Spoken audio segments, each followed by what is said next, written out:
Hello and welcome back for more PokeMMO. Today, we're going to be doing a bunch of training for Moss Deep Gym, basically. That's likely all there is going to be to it. Welcome Pi, welcome Coco.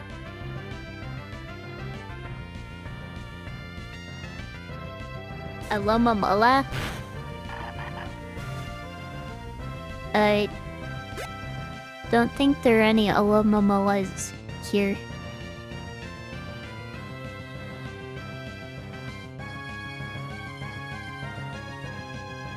Wait, this is for Cacturn, right?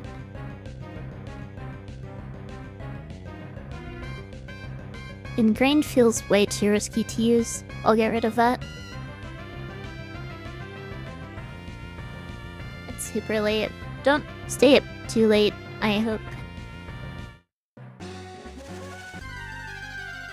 Don't be like me and stay up so late you end up not getting much sleep.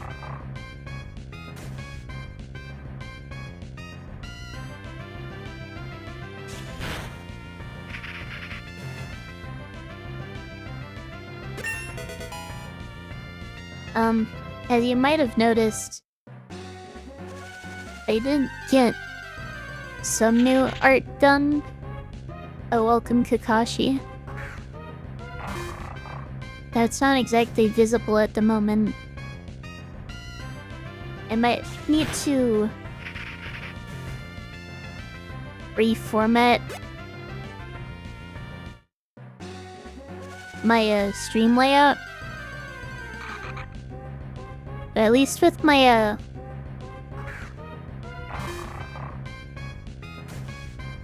starting soon and be right back screens, it's going to be visible.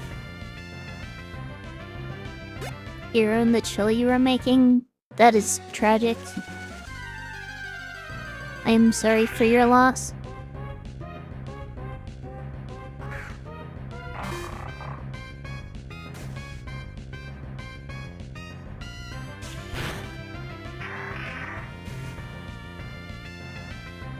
I can't remember whether I mentioned this before,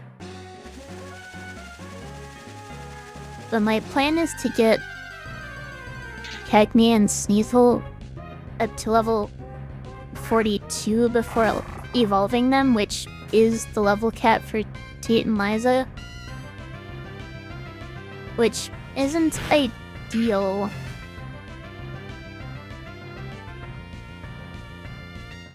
But I think it should be fine to get them there before taking on the gym trainers, as long as I don't use them much. I guess the gym trainers. How was my day?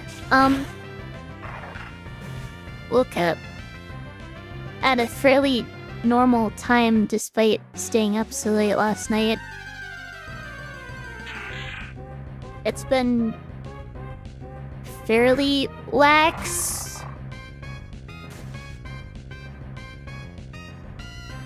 I did mention in the server earlier that I beat the boss fraction Hyper Light Drister without taking more than 1 damage in any fight.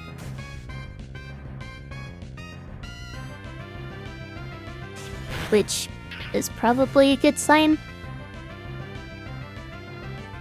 But I've also played a bit of Dungeon Defenders with the new character. And right before stream I was looking through patch notes because I hadn't been reading those for a while. And I'm thinking it's probably a good idea for me to try my Iron Man challenge with other heroes, not just with the Hermit.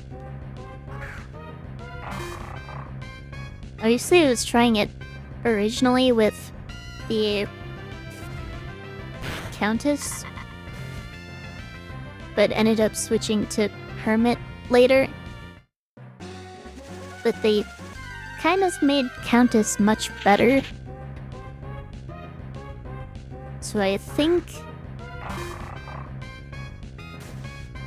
actually doing it with Countess might be a lot more reasonable. Plus the new character seems fairly capable, at least so far from what I've played.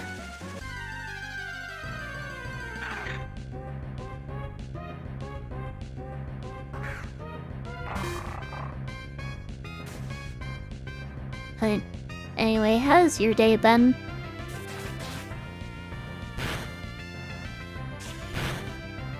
Hopefully you slept better than I did, at least.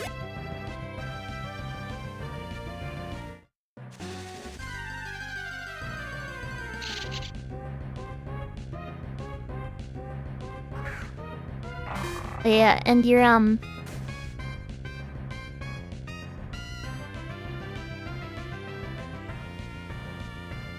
screenshot earlier from Pokemon Go, I honestly had trouble interpreting what I was looking at, but I think part of that is just the resolution.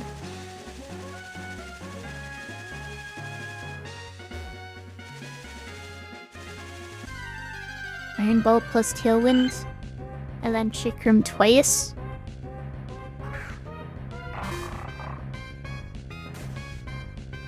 Never let them know your next move, I guess. I've been gaming all day, so you're a little tired, and it's been fun. That's good to hear. Any particular game or just jumping around? Are my thoughts on Doombots? I never really got into them.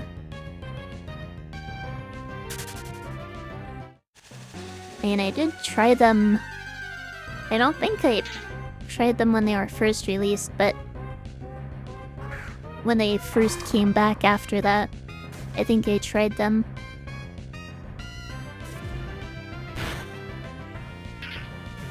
Astral Party and Peak for the most part. I got Peak, but haven't actually tried it yet. I don't think I know anything about Astral Party, though.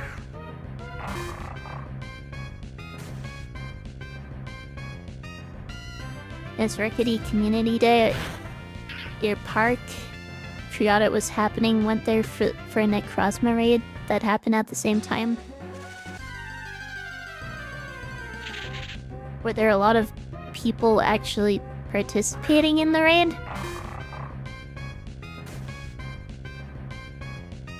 Back when I played a bit, it was kind of when I was still living with my parents, and whenever there were raids nearby, I didn't really have anyone to do them with. And Welcome Grief is doing some training right now for Tate and Liza. Astral Party is a cute board game with anime girls. So, kind of like 100% Orange Juice.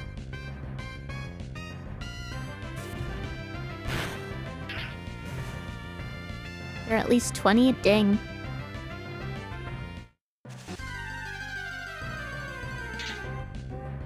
Super Mario-esque art style for the characters on the board. Yeah, that sounds a lot like 100% Orange Juice. Orange Juice sounds tasty right now. That does sound good, actually. All I have to drink right now is water.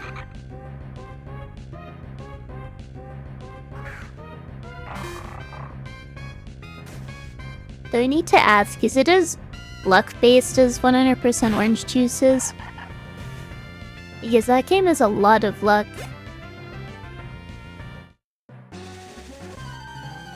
A lot of the skill expression comes from how to actually use cards properly.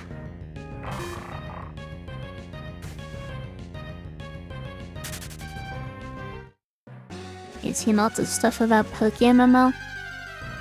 Honestly, the only PokeMMO stuff I've seen outside of actually playing the game is specifically searching for things relating to my Nuzlocke. So I'm not really sure exactly what kind of stuff is out there. Seems like a lot of guides on how to make money and shiny hunt and whatnot.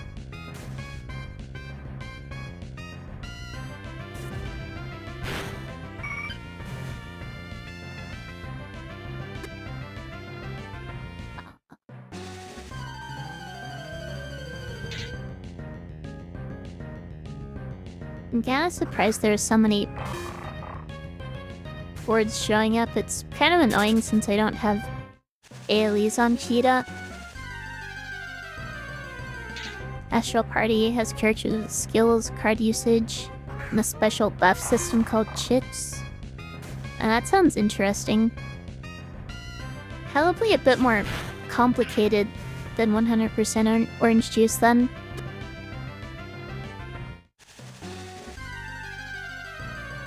I only ever got 100% orange juice because it was free on Steam at the time.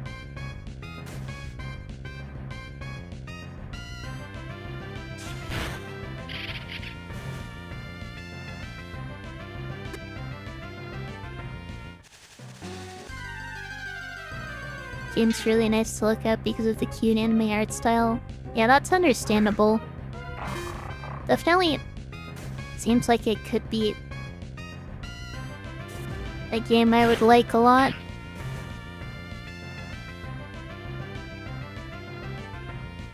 I think your sister has the game and you got it in Steam Family. Like you can backlist the game.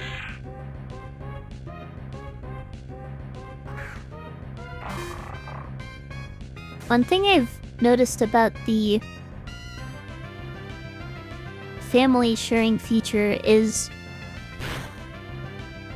whoever owns the game you're playing, if they're playing a game, you can't also be playing one of their games. Which can be kind of annoying.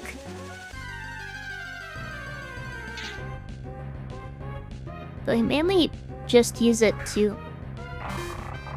share games between my own accounts.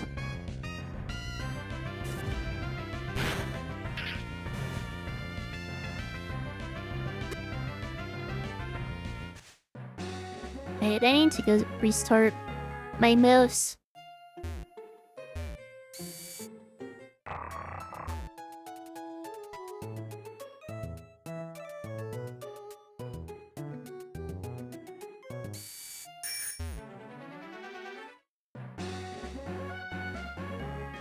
Not a big deal, it's how you play Baldur's Gate 3 for free.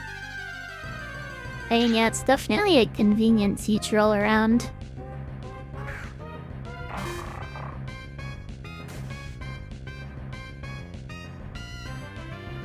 So if the art can be catchy but there's no nudity, it's free.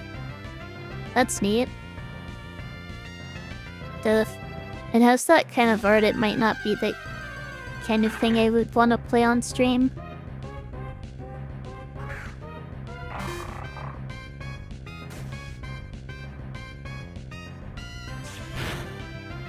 There are some games I'm a big fan of, but I don't think I would ever play them on stream for similar reasons.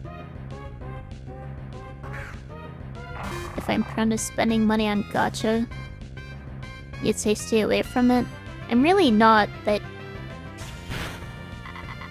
I tend to not have much fun playing gacha games. Just because they tend to be designed to be unfun to play if you don't spend money on them.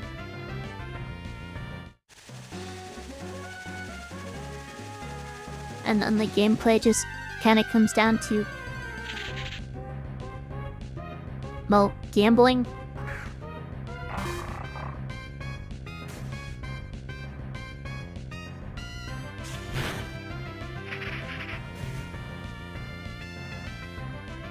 But if the gacha mechanic isn't that prominent, then hopefully it's not a big problem. I quit in terms of games I really like but wouldn't play on stream. I mean, the most egregious example would probably be Drakengard 3. That game is very crude. I think the Nier games in general, probably even Sayonara Golden Days, even though it's really just the art on a single tarot card.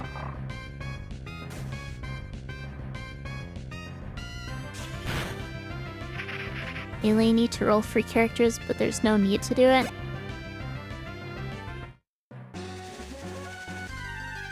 And then there's no need for all the characters, or you can get... Wait, that would contradict what you said before. Sorry, I'm kind of lost.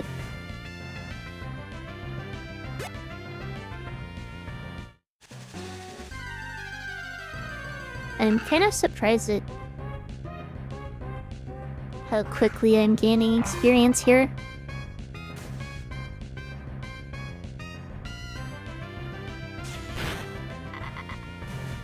$36 when I started, and he's already 38. Ignacio was 25. It's more so if you're bored of the characters, then you would probably choose the need to roll for a new character. I see it. Do they just play differently, or is it more of a cosmetic type of thing?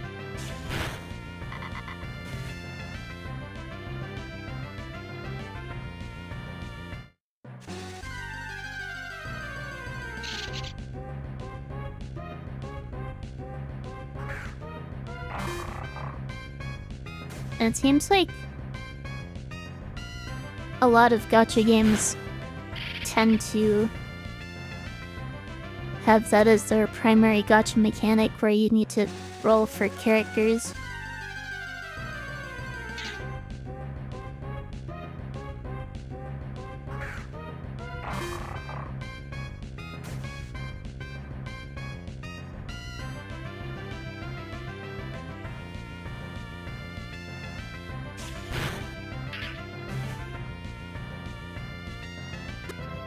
I don't know, if it's a free game, I'd probably be up for trying it.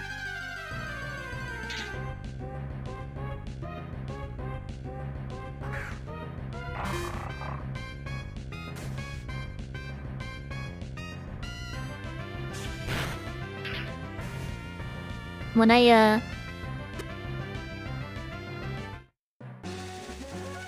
finished my last PokeMMO stream, there was some weirdness with Slay the Spire, where after I finished my run,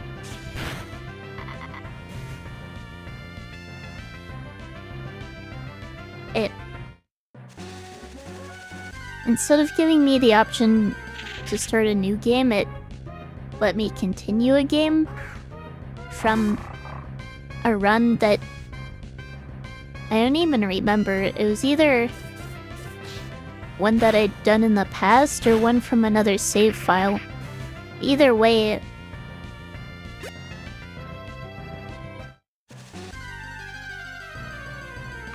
I'm not really sure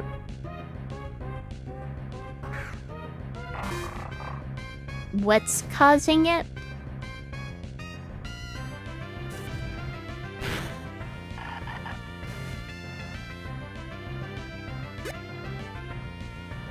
If I ever see you in your Discord, you're probably playing, so feel free to hop in and just watch.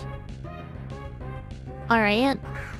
I guess I'm not really sure what times to be expecting that.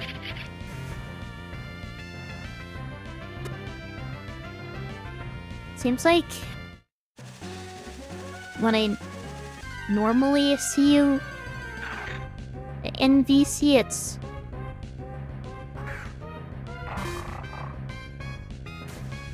I think it's when you were streaming or something. But honestly, my memory isn't all that clear.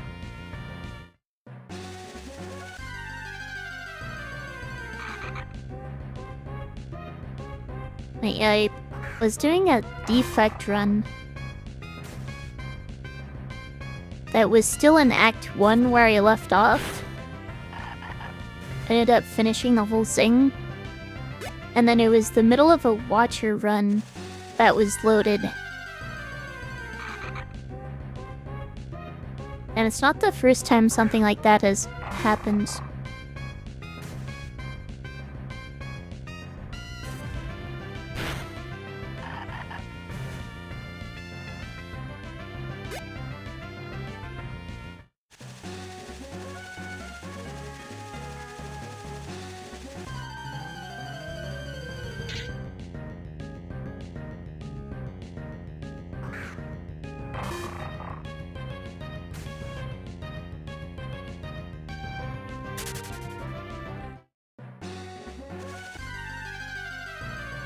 Okay, close my window before stream.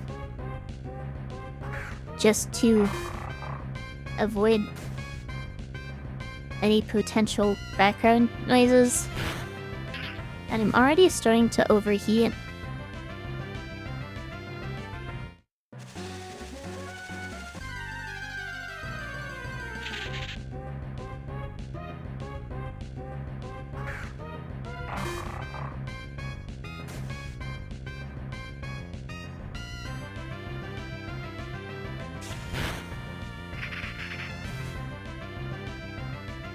I don't know, maybe I closed it a little preemptively.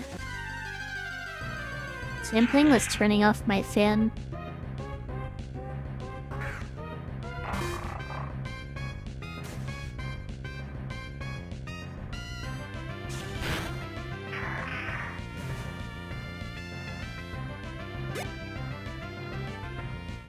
Today for you has been more cool than usual.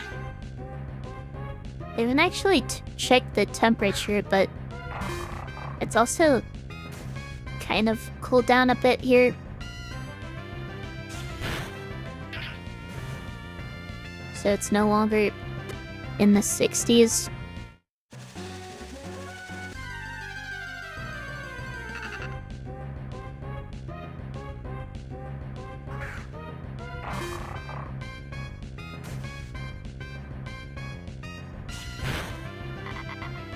Oh yeah, I haven't really been paying attention to Tima's Bay lately because it hasn't been relevant for encounters, but I realized that I need the time of day to be night in order to evolve my Sneasel into Weavile.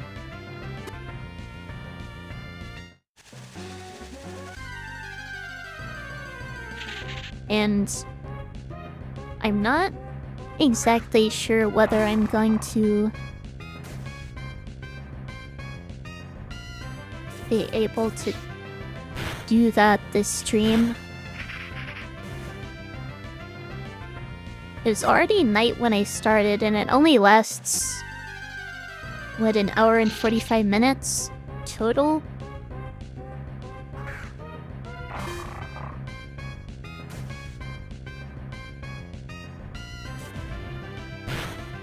And of course, I don't want to evolve Sneasel until 42. Which means giving it the Razor Claw at 41.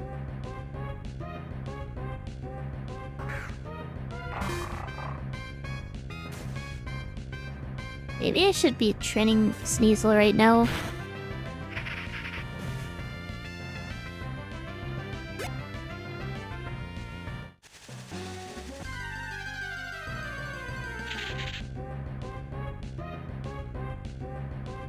Oh yeah, I kind of forgot to mention.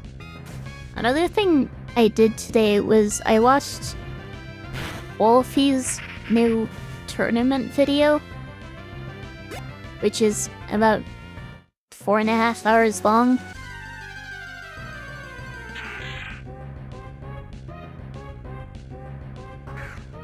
And that's admittedly part of why I didn't stream earlier today. But it was an excellent video, I have to say.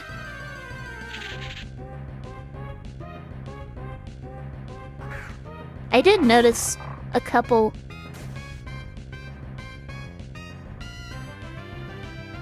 spots where the audio was kind of scuffed, which honestly made me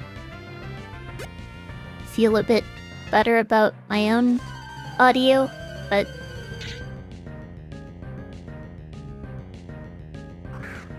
he mentions how many people and how much time is spent making one of those videos.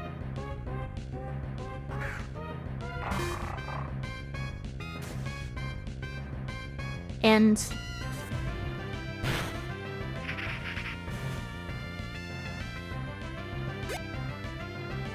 in a way, it made me feel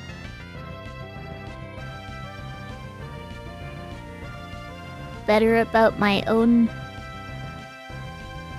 I guess, difficulties at making videos, because I am a big fan of the videos he makes, and I would like to make videos like that, and I've tried, but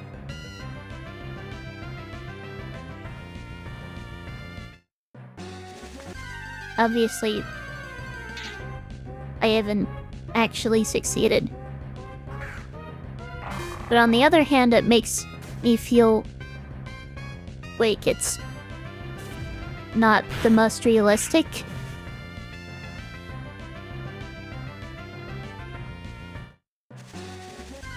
Like, if that's how much time and effort goes into making a single one of those videos, how can I realistically expect to make something like that?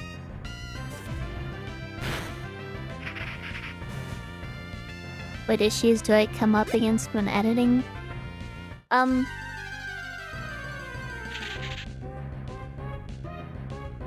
Things like not really being able to create the effects that I want, and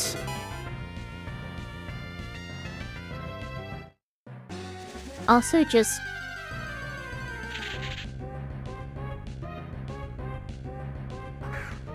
recording and re-recording the same things, never really being satisfied with the result. So I kind of get stuck and not able to make any improvements.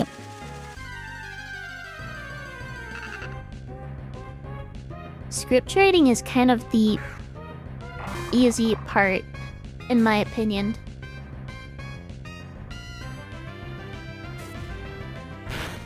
Welcome, Martyr. Have you played any story-based Pokemon ROMs? Not really. I haven't really played ROM hacks. PokeMMO is obviously similar, but not exactly a ROM hack. I've done randomizers, which are also similar, but not exactly a ROM hack. What am I doing? I was gonna go get Sneasel from the box. while I was at the Pokemon Center. It played... Gosh, what was it called? Crystal Elite or something that was basically just...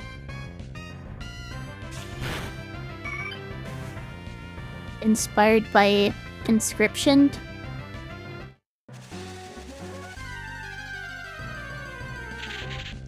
And I have played a little bit of Pokemon Run and Bun, but that's not really story focused.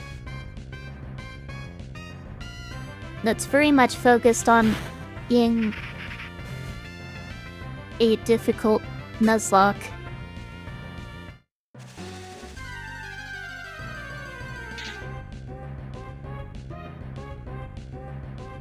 I thought about screen sharing in Discord and playing off whatever you'd left in Uranium.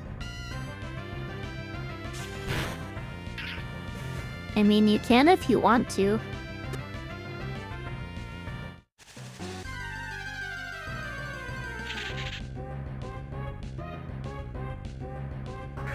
My Discord's there for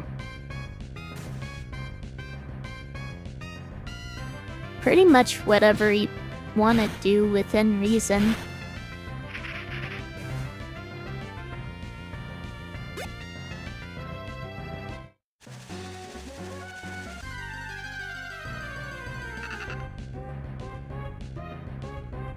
I've never played Uranium or Unleashed, or anything like them, I don't think. Yeah, there was one that I started, but never really got into.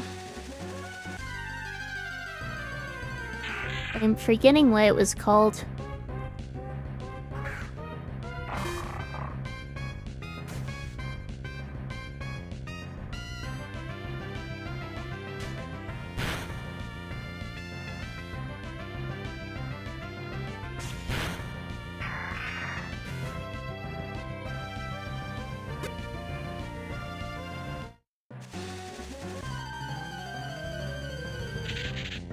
You always have the thought of what would evil streamer's name play?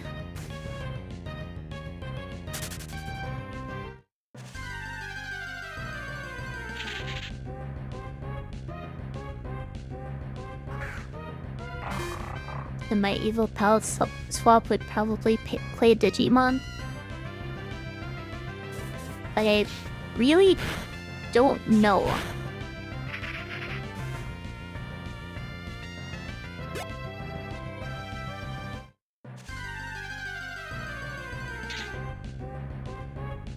I mean, I kind of focus on challenge runs. Obviously, I play a lot of Pokemon, but it's certainly not all I play.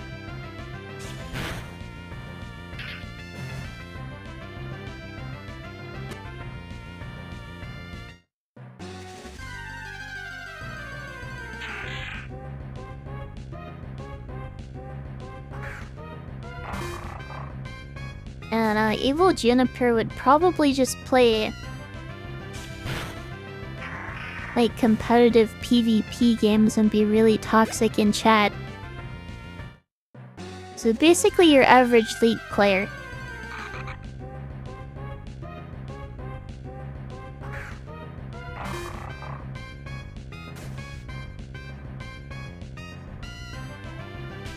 At least that's my interpretation.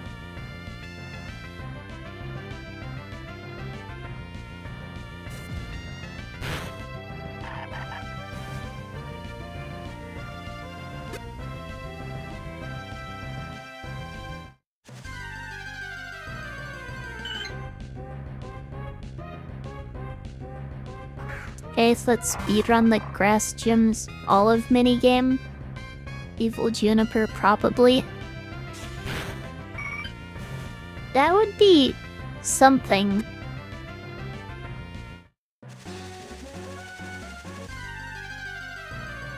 Funnily enough, I have actually thought about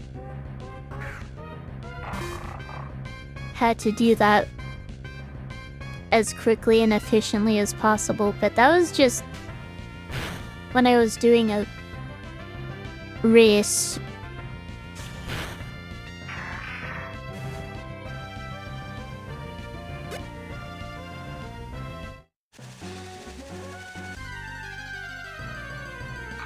Because my only experience with Scarlet and Violet was the Rainbow Lock race from a year ago. I know Evil Juniper has taken over the stream. Oh darn.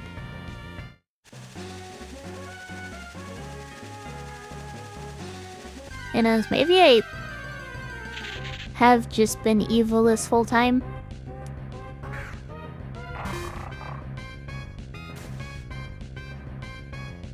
Wish you had more acting talent to really sell a photo negative opposite day stream. That would certainly be something. It would definitely take acting skills because you would need to be fighting basically every instinct you have.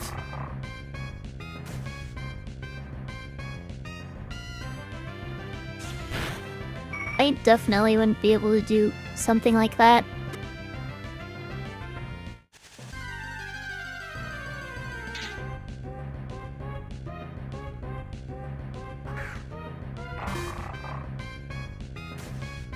When Sheeta hits level 40, I'm gonna need to go get Sneasel, I think. They want Cheetah at level 40 going into the gym trainers.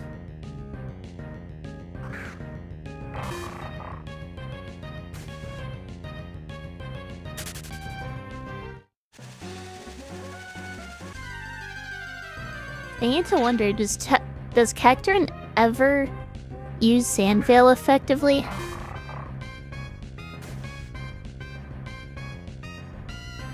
I can't imagine any sand teams running it. Evil Juniper would play old Call of Duties casually. Maybe? I'm very much not a first-person shooter person, so I guess if you want the opposite of that, say Hitomi, Evil Juniper would be Hitomi. Wait, Hitomi's your average League player?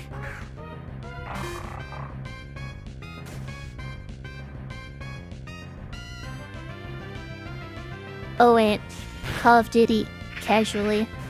Hitomi does do that. Now that I think about it.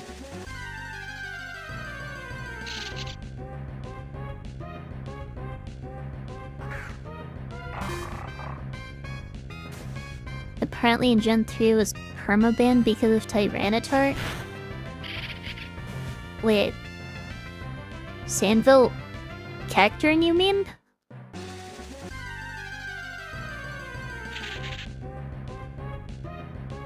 That's kind of absurd.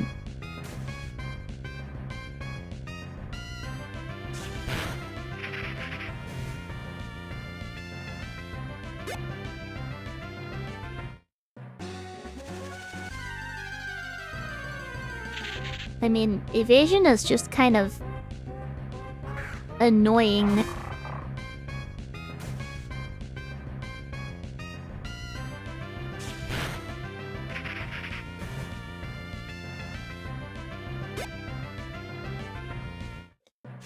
And OU the Sandville ability, so the whole ability got banned? That's a bit more understandable.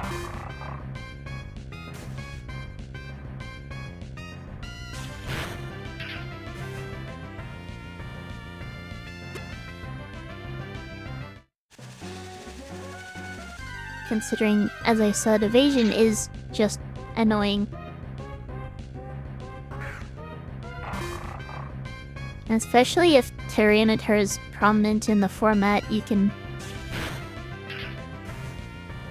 pair a strong Sand Setter with the annoying as heck Sandville Pokemon.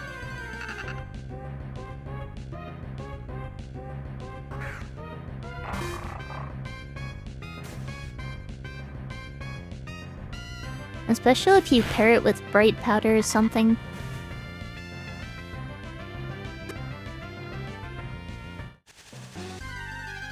And now that I think about it,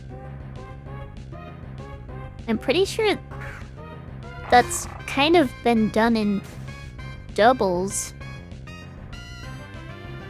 Pairing a Sandsetter like Tyranitar with Sandville Bright Powder Garchomp.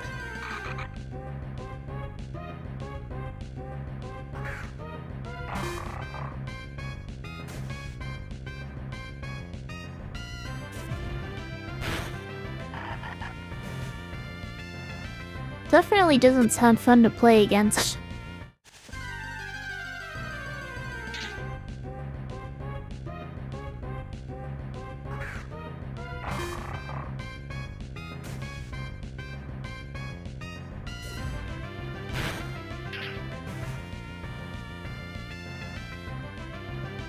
Right, Sheena's really close to hitting 40 here.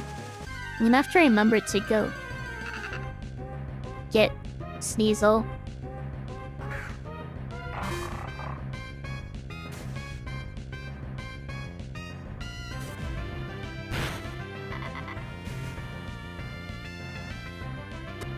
Can I just laugh? I don't think I did, actually.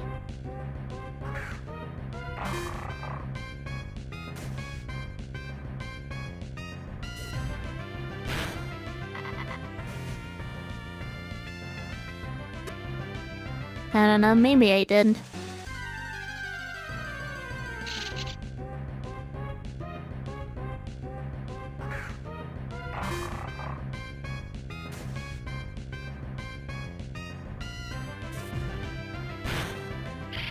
Okay, false alarm, you thought you heard it.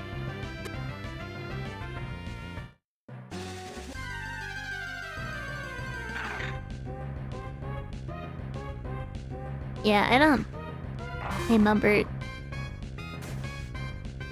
doing that.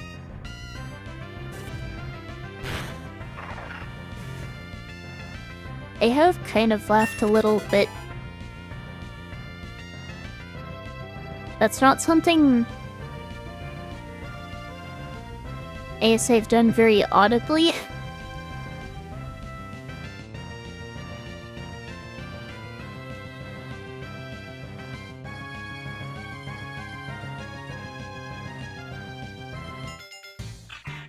I definitely want to delay that. I need to go get Sneasel.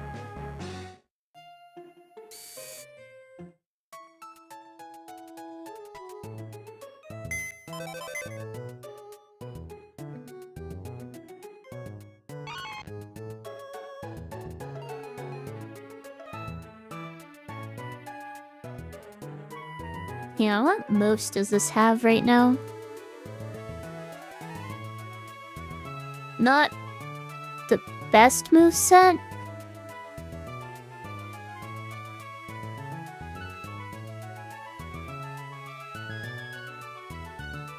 A straight liable move is Poison Gem.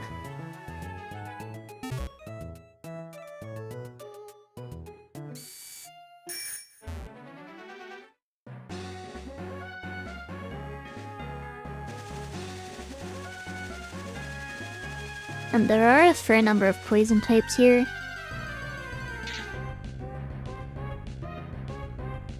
Maybe not a fair number. There's at least a Viper.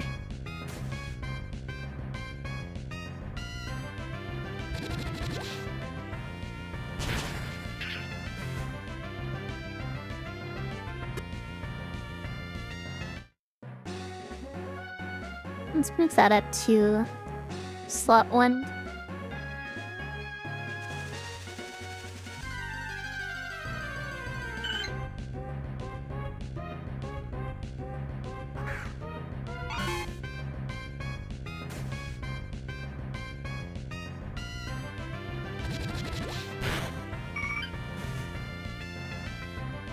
Maybe it would be a good idea to take off the XP shard just to try to rush Weavile.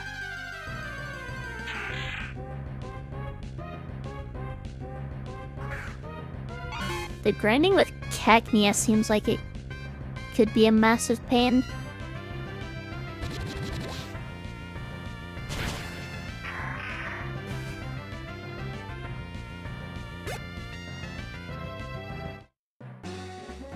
We'll do it anyway. Where is...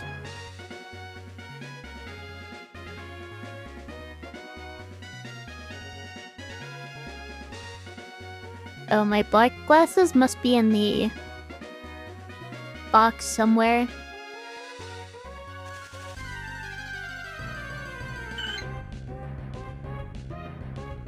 No, wait, Sheeta has the black glasses. That makes sense.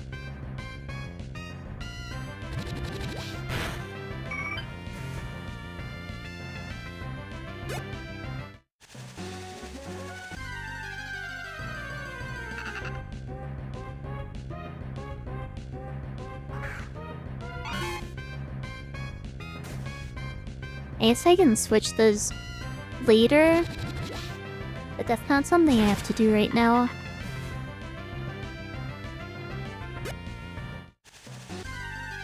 I'm still not sure whether this name is supposed to be pronounced Jala or Hala.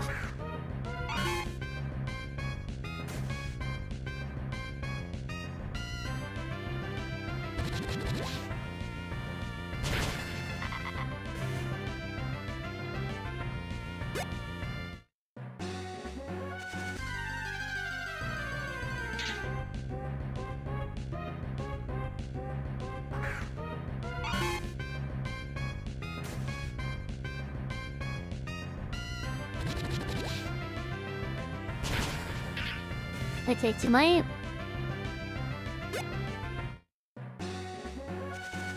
find something that isn't... a video?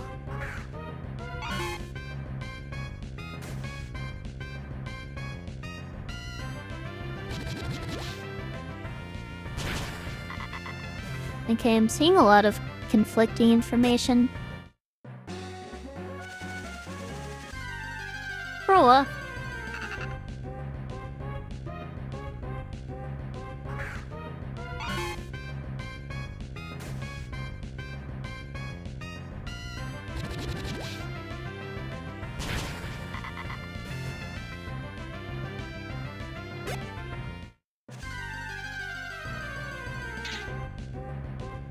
I've seen Jala, Jayla, and Jayala.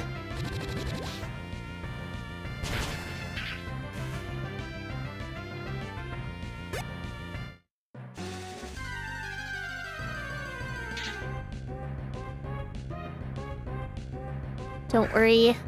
Be sure if I ask for clarification, someone on the forums will ask you to check the forums.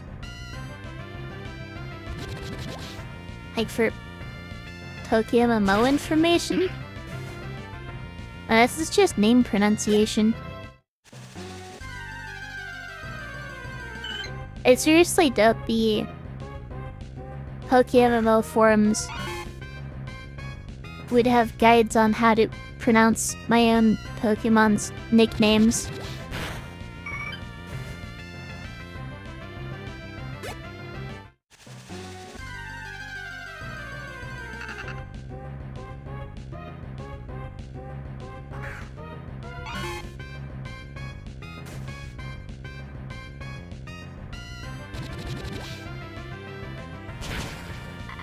I'm not aware of that being an issue in any other forums. It's kind of a PokeMMO thing. I thought I was talking about conflicting PokeMMO information. No, just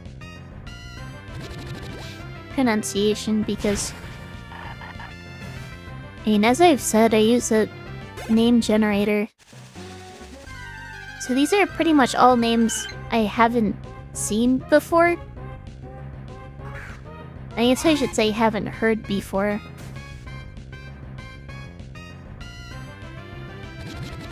Knowing the origin does help often, but only with languages I'm at least a little familiar with.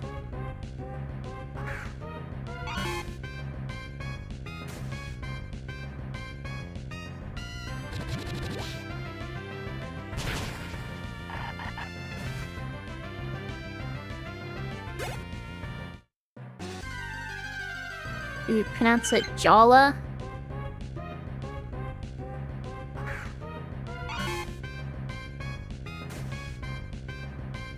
See, that's different from all the other pronunciations.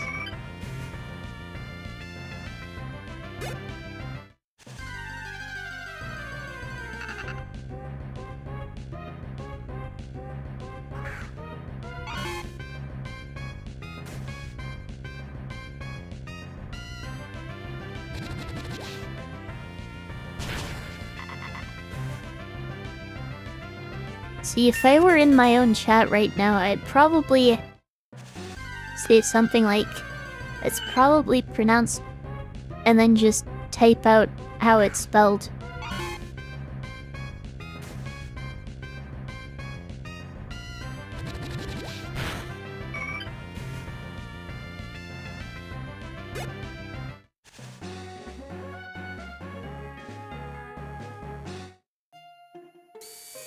I'm kinda surprised I haven't run into vipers.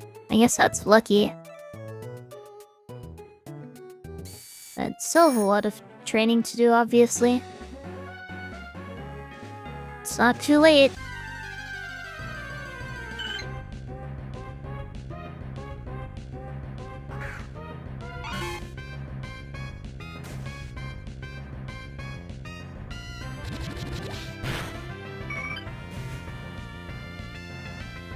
I guess, thankfully, you're at least trying to be more helpful than I would be. And here's this viper. After I... Oh, here's another viper after I mention them. It's at break time already? Wait, I've already been streaming for almost an hour? That seems... wrong.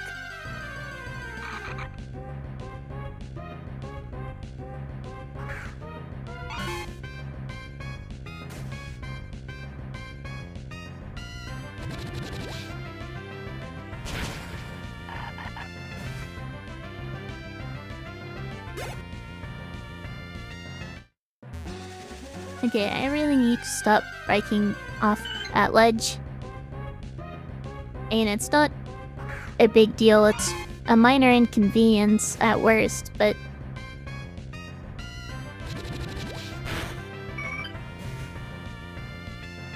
when you repeatedly run into the exact same minor inconvenience...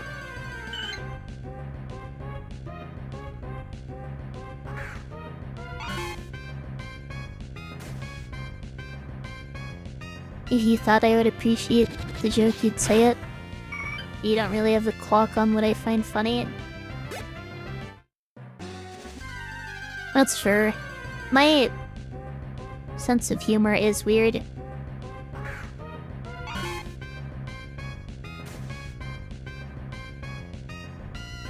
But I do tend to find humor in the absurd. But often with dry delivery.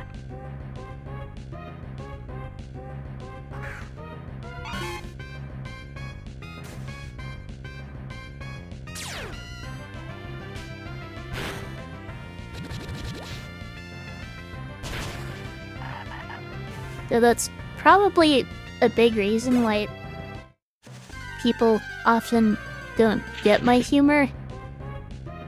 Is they'll usually just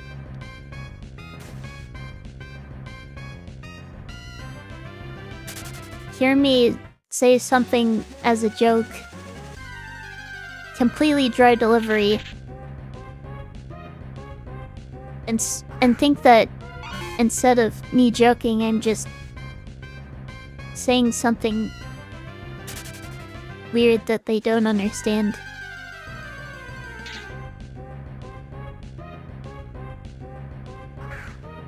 Better heal up, that fake out almost took my guy down.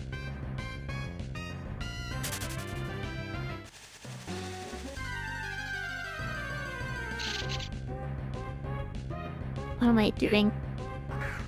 Oh wait, ads are starting. Right, ad break. Be back in a few minutes.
Alright, I'm back.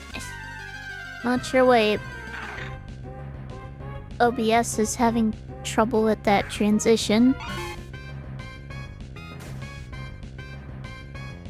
I'm not sure how to fix it because scene transitions in OBS seem very limited. Oh, thank you, Pi. And welcome back yourself.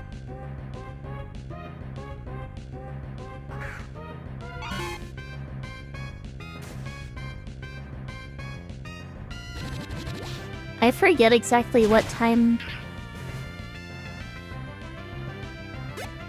the game changes to morning, but At this rate, there's no way I hit level 42 by the time night ends. Because it was already night by the time I started streaming, which was over an hour ago now.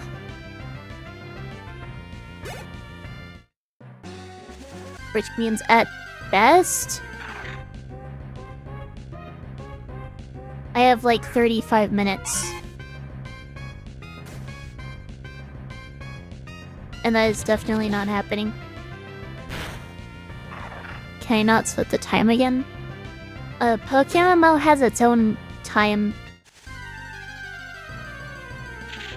So, I can't control that at all.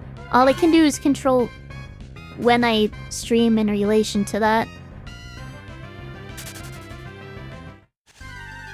Which is a big reason why I chose the times I did for a lot of earlier PokeMMO streams, but as I said before, I haven't thought about it in a while because I haven't had time-based encounters to worry about.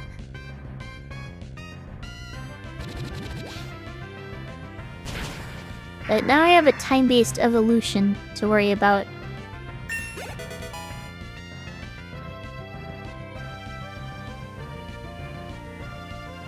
"24 hours Sneevo stream."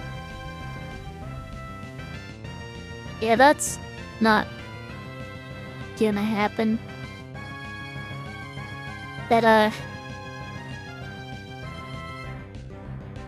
Yeah, PokeMMO time actually works on 6-hour cycles, not 24 hours.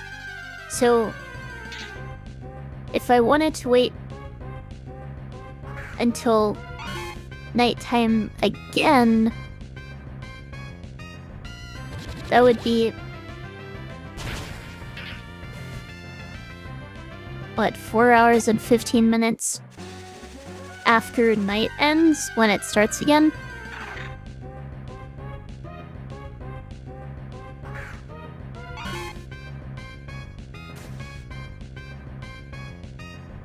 So I guess no matter what, if I tried that, the stream would be over 5 hours long, which in itself isn't a big deal, aside from the fact that I started streaming fairly late. But I think the more important issue with that is I run out of things to do.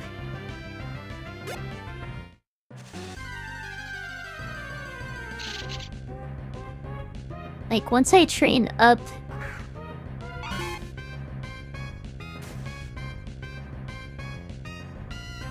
I mean, I could battle some gym trainers before I evolve.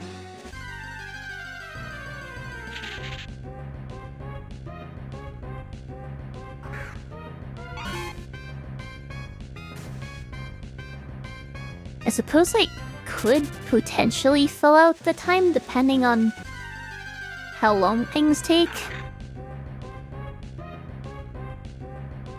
But it kind of seems unlikely.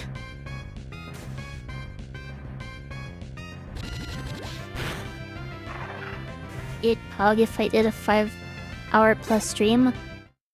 I think the last time I did a stream that long was...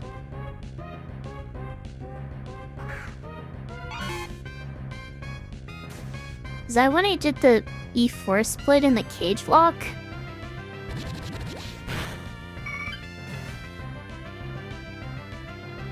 Or did I do one since then?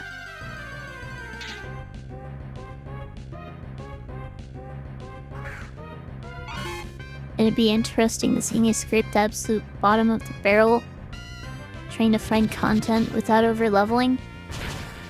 That sounds miserable.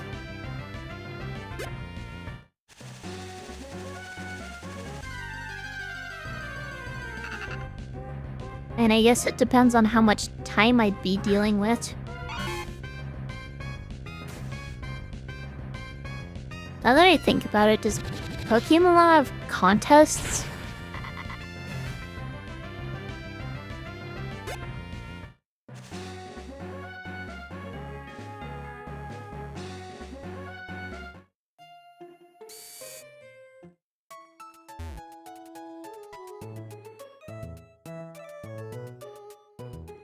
I'm really not sure.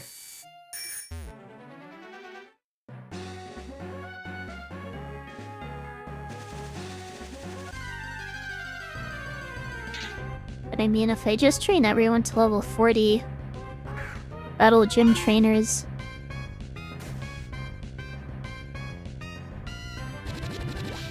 and then do some more training, I'd probably be over 30 or over 3 hours at that point. Over 3 hours in a stream. And then I would just need to time my next PokeMMO stream so that I can evolve Sneasel at the start.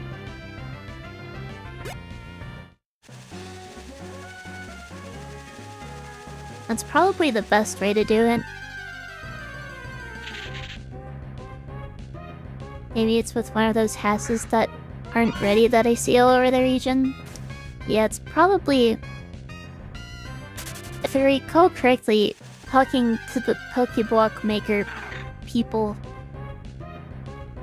it just said this function is not yet implemented or something like that. And if Pokeblocks aren't implemented... Wait, are Pokeblocks implemented? I'm not actually sure. I can look that up real quick. Does PokeMMO have contests?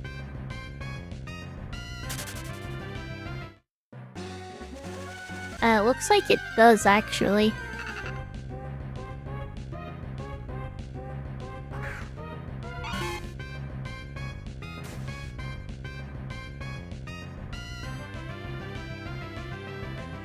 Does it have Pokeblocks? I think it does.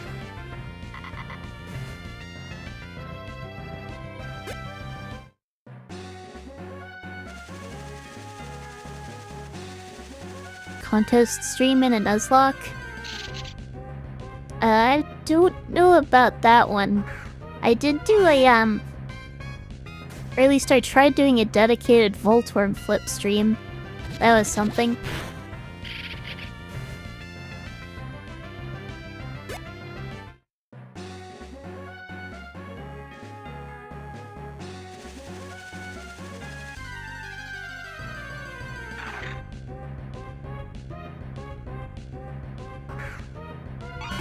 Yeah, looks like in PokeMMO you do just use Pokeblocks to evolve Phoebus. They didn't update the evolution method.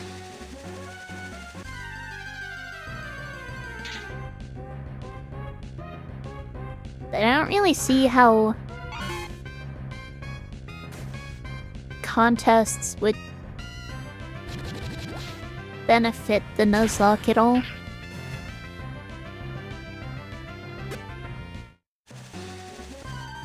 Unlike Voltorb Flip, where I actually got coins to buy stuff.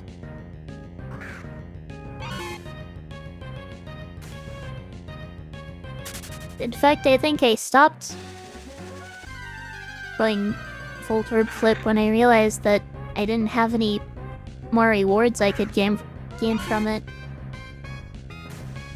Because PokeMMO changed the coin system. You only get coins by achieving certain milestones, and then no more are available.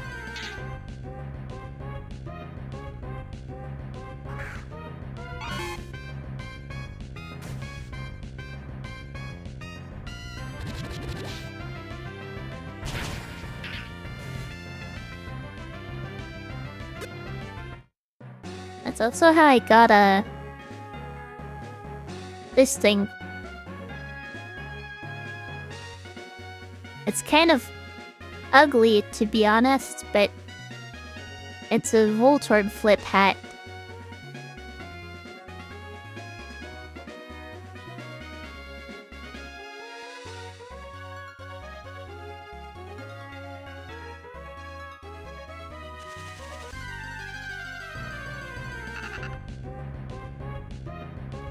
Apparently I can do an animation with it.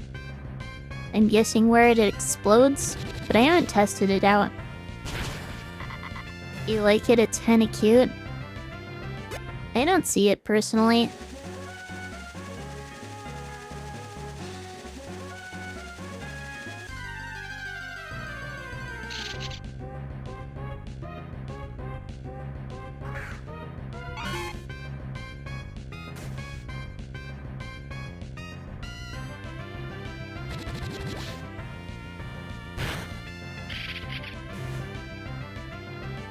It's like a Voltorb is eating my head, but in a kinda cute way.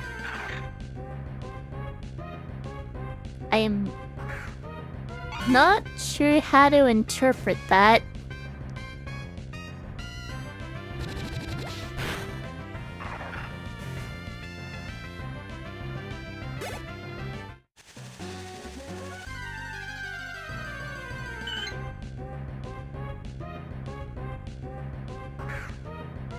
I don't really like the idea of my head being eaten by a Voltorb.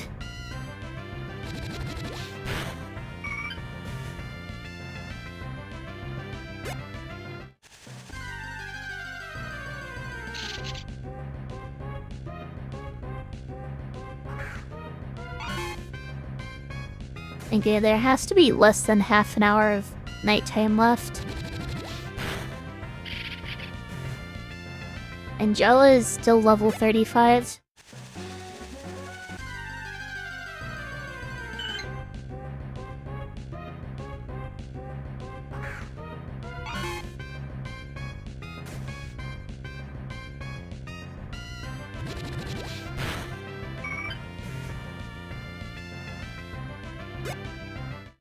I don't think I'm gonna be battling Tate and Liza this stream. I mean, I already thought that, but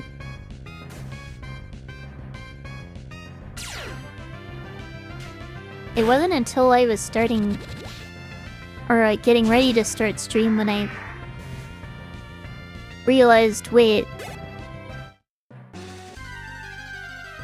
how exactly do you evolve Sneasel?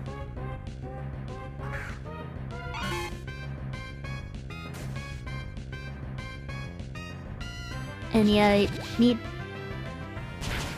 a specific time of day.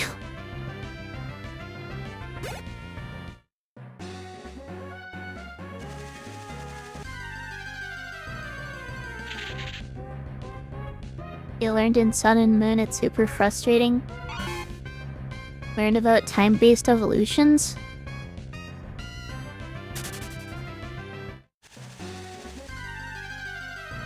I remember playing Diamond and Pearl as a kid.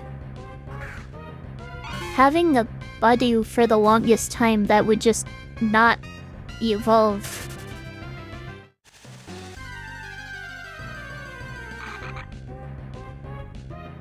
And then it finally evolved at a high level.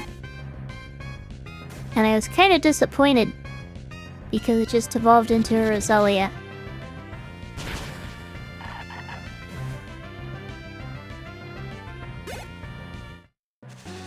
But in hindsight, I think the reason it took forever to evolve was because I kept playing at night.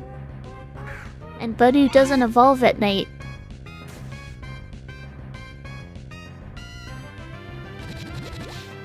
Yeah, it's already morning. Too late now.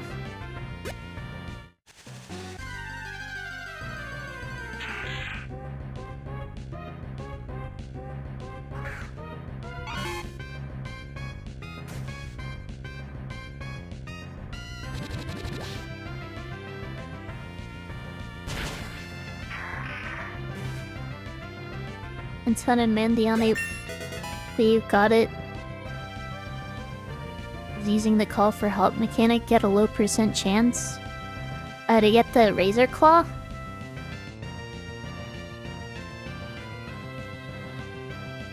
I think Swords Dance is probably better than Hoenn Claws. Yeah, that sounds pretty annoying to deal with.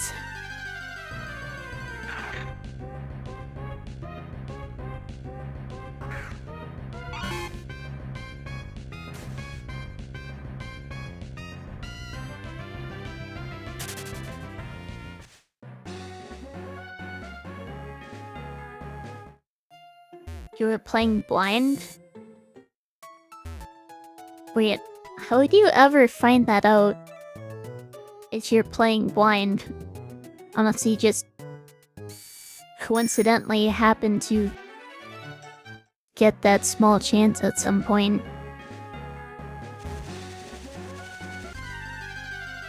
Google?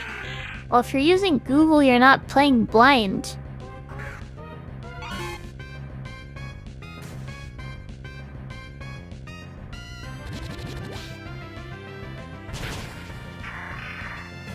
At least I think that's how that works.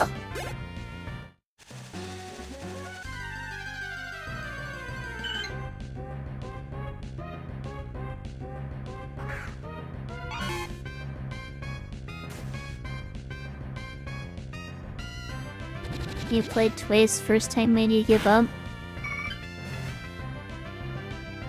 It's definitely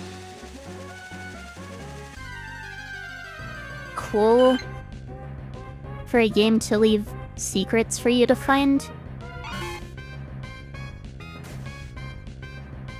But it can also be very frustrating if there's something specific you want to do and you're just not finding any indication in-game on how to do it.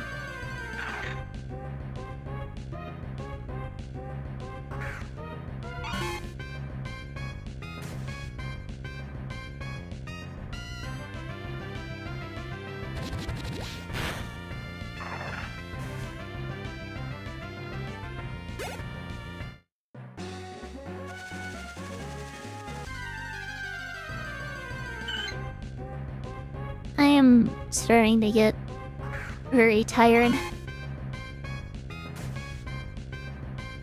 And I haven't even been streaming an hour and a half at this point.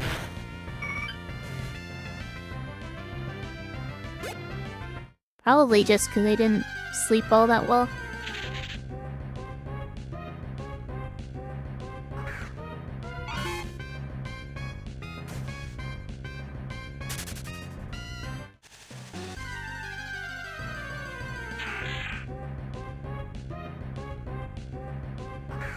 It's weird, the first hour of stream felt like it went by very quickly.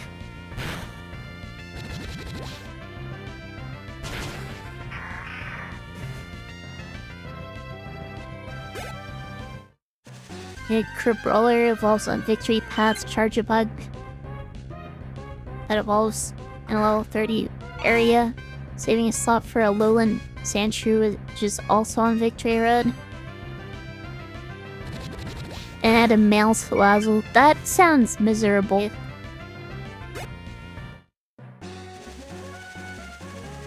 You say you're boring, get it over with. I'm not saying you're boring. Also, I don't really stream to get entertained by chat. It seems kind of the wrong way around.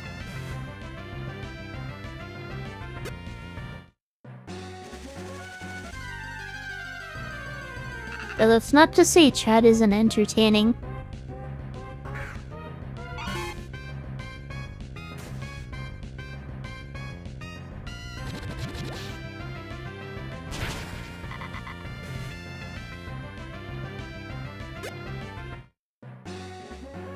I say may as well put the EXP shirt back on Ignatia.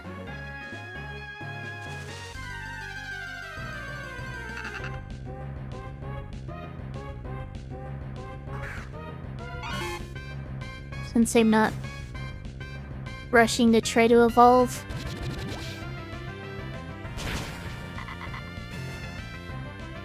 That's not true, it's reciprocal. Main point of live streaming, some would argue. I mean, if that's the case, then there isn't really any point in streaming without a chat.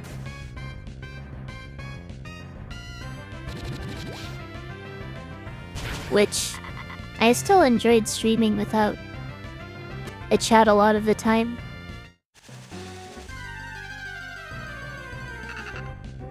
In my first several months of streaming, I think.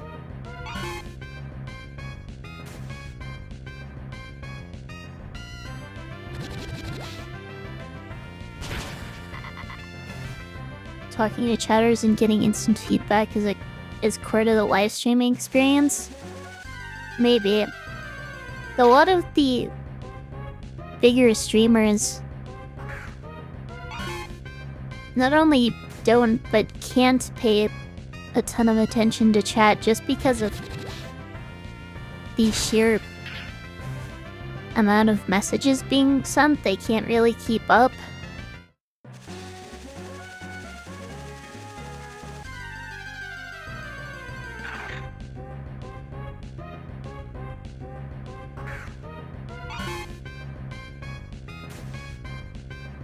I've heard that it's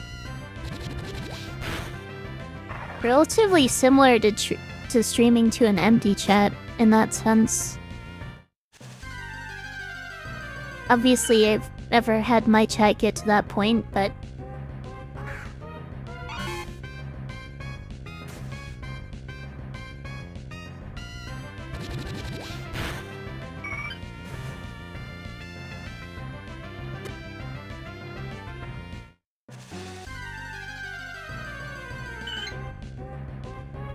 kind of, but you can get the general vibe of what's happening in a big chat. That's fair. Plus, you can catch some messages, but that's also a reason I don't really watch live streams of bigger streamers usually. Because there isn't really much conversation to be had.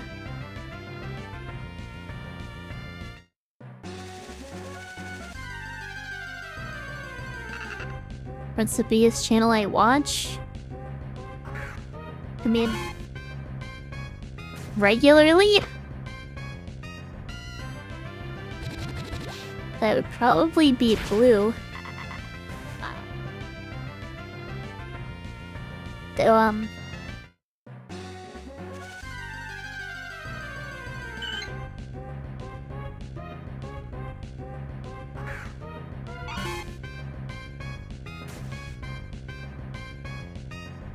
I mean, I've occasionally watched streams by Smallant and Pokemon challenges, but normally I just watch their YouTube videos instead of their live streams. But I think a big part of the incentive to watch streams is kind of lost on bigger streamers, but I still enjoy their videos.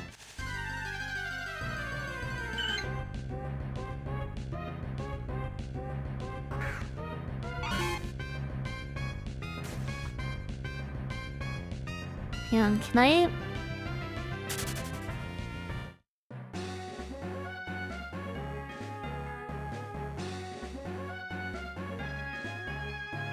make sure I'm typing this right?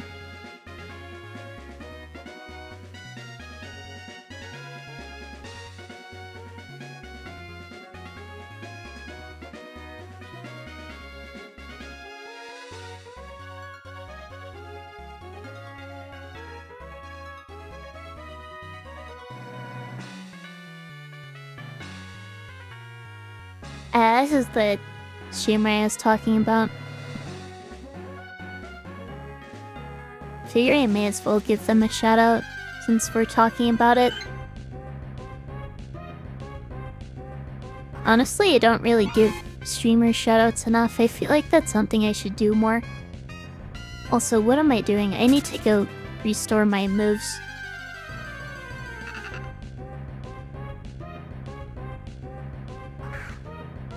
Small streams aren't that worth it to watch in your opinion? Like when you watch it's over before he does anything?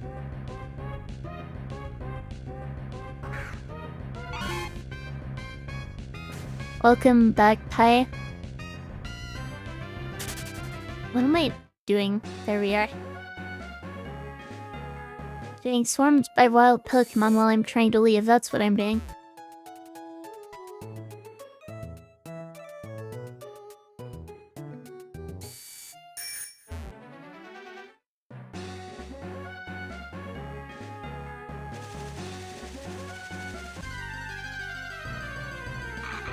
But yeah, I've only stopped by a couple of small ant streams, but haven't really found them as nearly as interesting as his videos. I think that part of that is just what streams I've seen. But part of it's definitely just that he's too big of a streamer.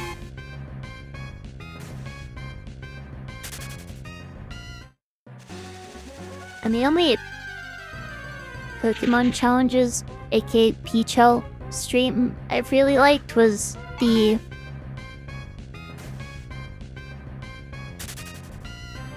Run and Bun Elite Four stream.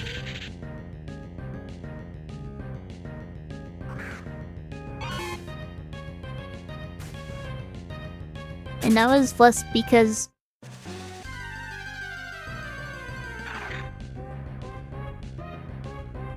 of Chad and more because of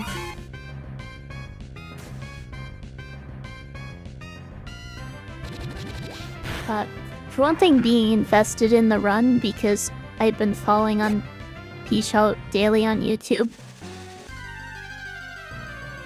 And also it's just good Nuzlocke content. He wasn't just sitting there doing calcs for 12 hours like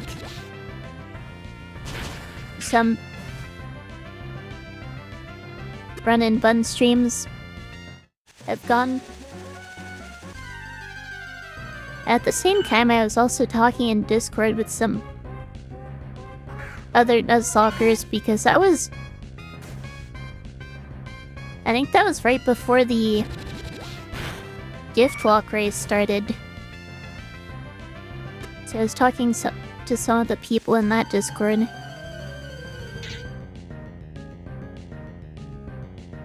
Who were also watching.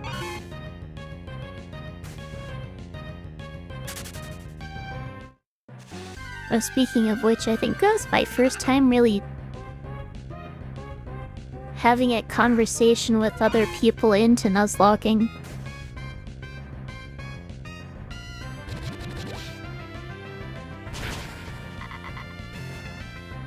Definitely a new experience for me.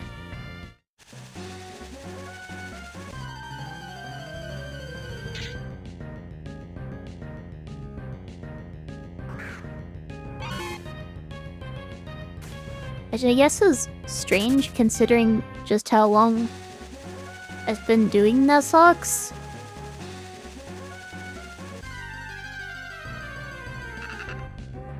I never had any friends who were into them. And that's obviously changed since I started streaming.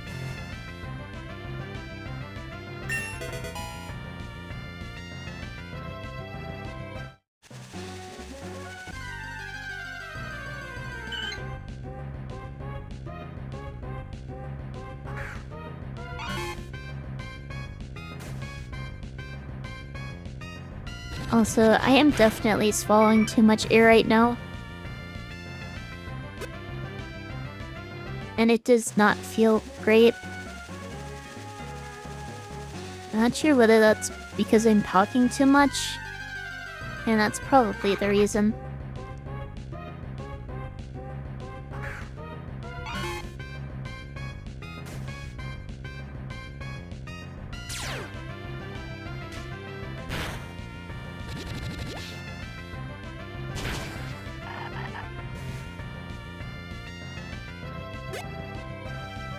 It's kind of convenient not being flinched by Seek Out.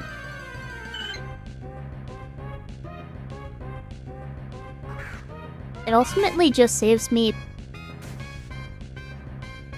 from needing to take the time to select Poison Jab again, but it's still nice when you're repeatedly knocking out wild Pokemon.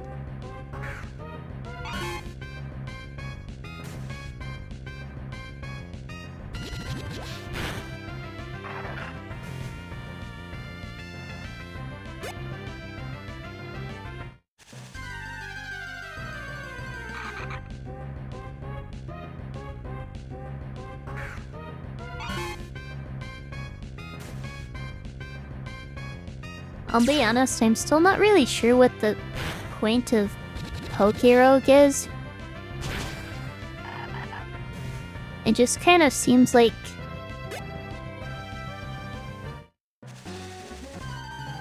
it's for people who want to do randomizer Nuzlocke without wanting to do randomizer Nuzlocke.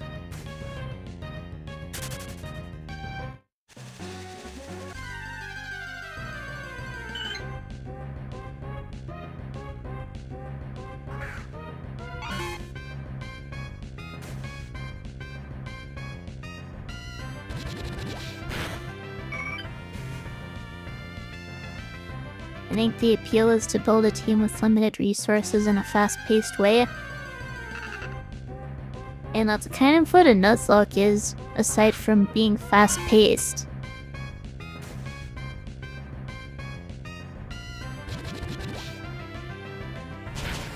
You make do with what Pokemon you have, adapt to different situations.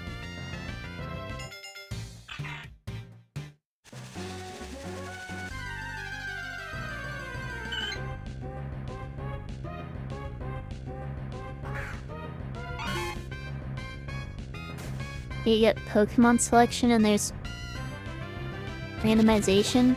And obviously in a randomizer Nuzlocke, you're also gonna get randomization.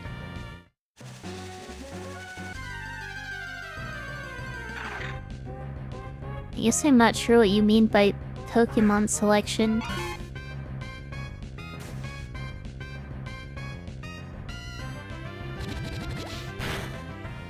And there's things to look for, like alternate shinies and legends.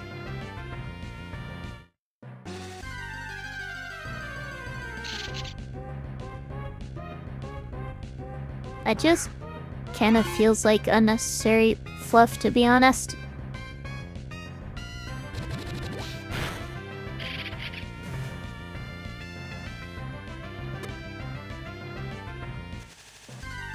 And I guess that's just my viewpoint.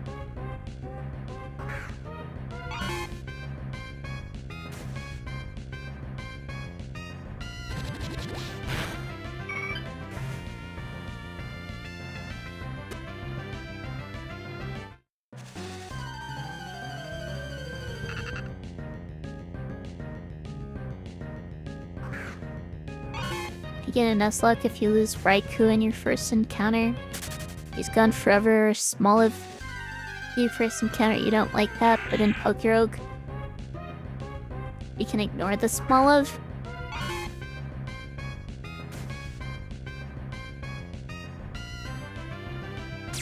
I don't know, that sounds less limiting to me.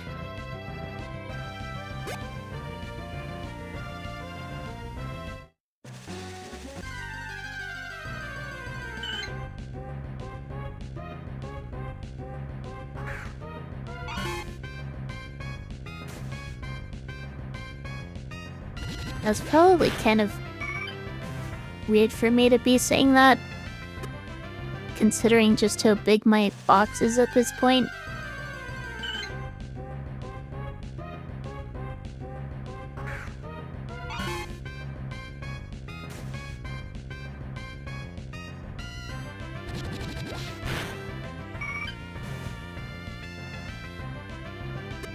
I think for the most part I've been fairly good about not letting my Pokemon die.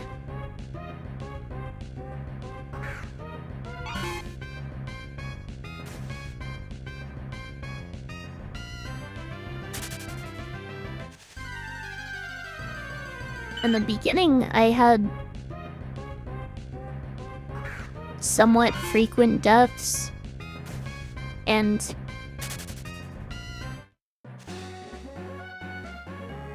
not a whole lot to work with.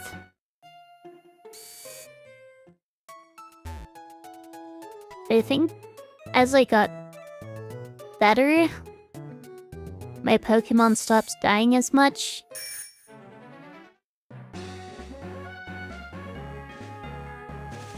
Which also made things easier.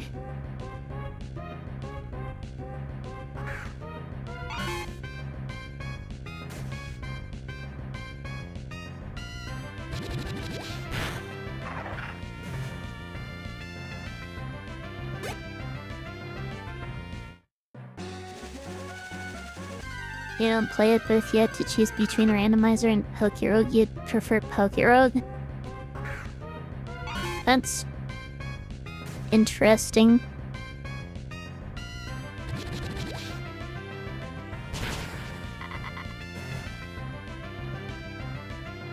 I'm not really into Randomizer Nuzlocke myself. I'd rather just play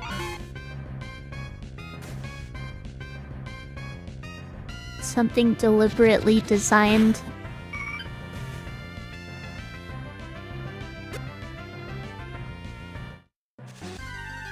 Obviously the cage locks we've done,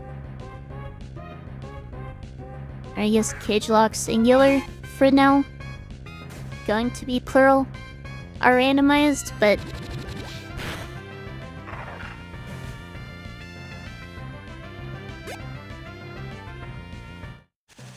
I'll be honest, I didn't even know it was gonna be randomized when I started.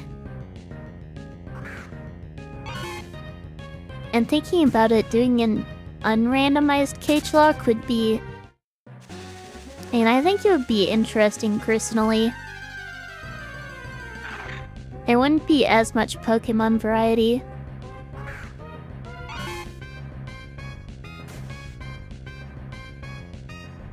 But I think there would also be a lot more skill expression.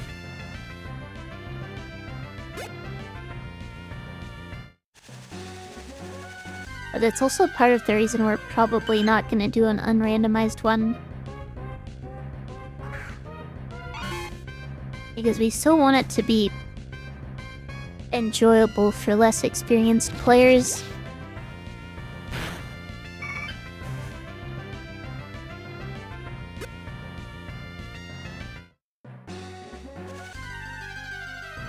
You'd like to see me take on a randomizer? I mean, that's kind of what the cage lock is. Or was. And what the next cage lock will be.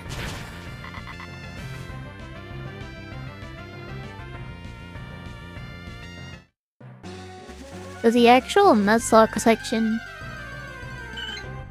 wasn't all that difficult.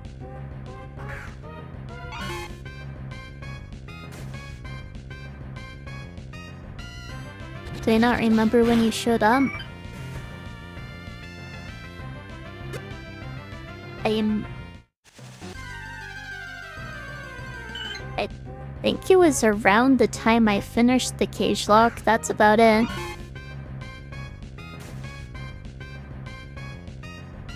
I don't remember exactly. I think your first stream was when I was playing PokeMMO.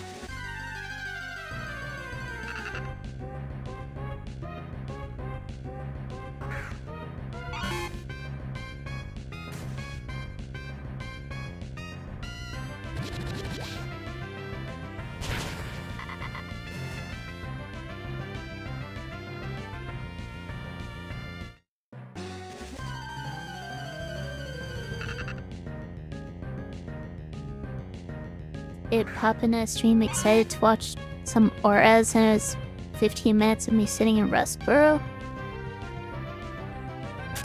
Then okay, I'm ending stream, bye.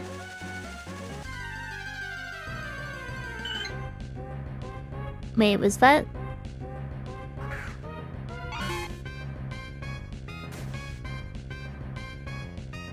I must have been joining stream like after a cage match or something.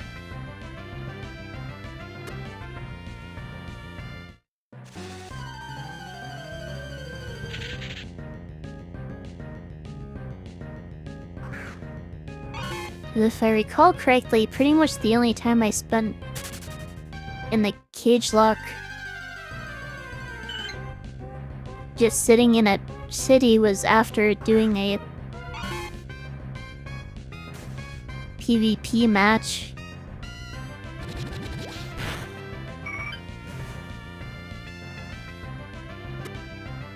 Because we were actually talking about the match. And then there wasn't really anything else to do after that. Oh.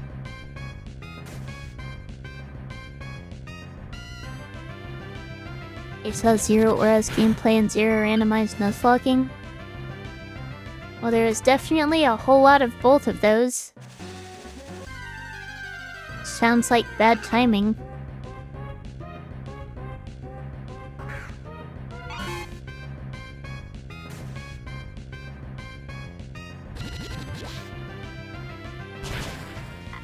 The cage lock was really fun though, and I'm looking forward to the next one, but I still have a bunch of testing I need to do.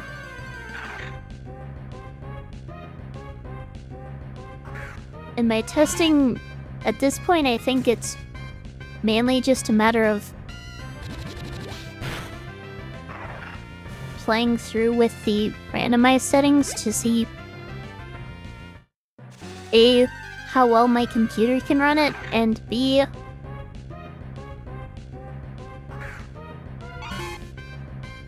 how well the randomizer settings work.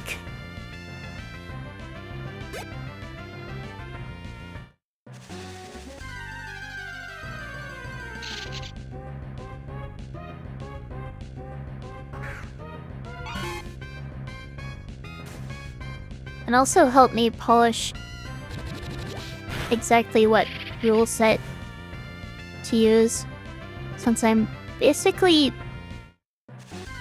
in charge of writing that for this upcoming cage lock.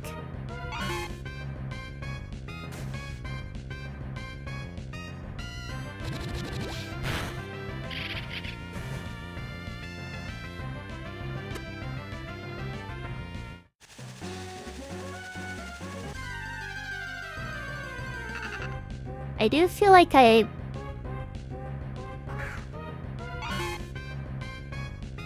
don't have as much time to prepare for that as I would like to.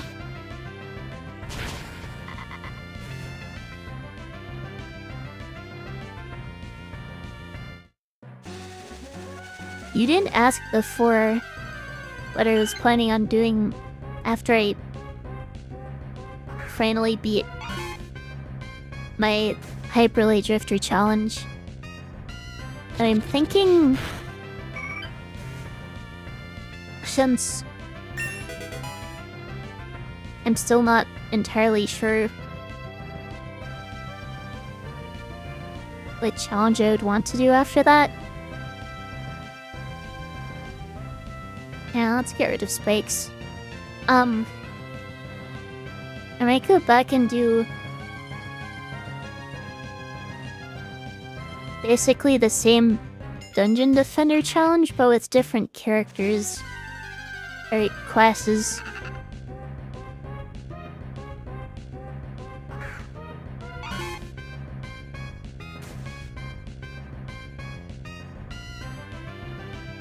That update have made some changes to the Countess. And that was the class that I originally was trying to beat the challenge with. I do think it would be appropriate to go back and attempt that. Especially since the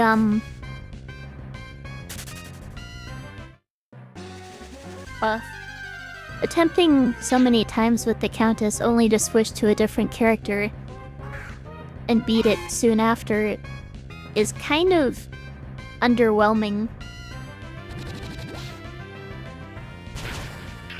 My game looks a lot like Orcs Must Die.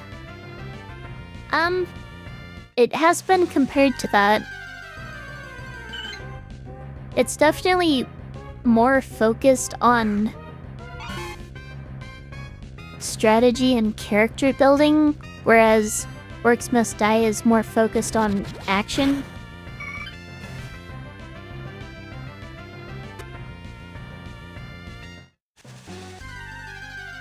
I'd say that's probably the biggest difference between the games.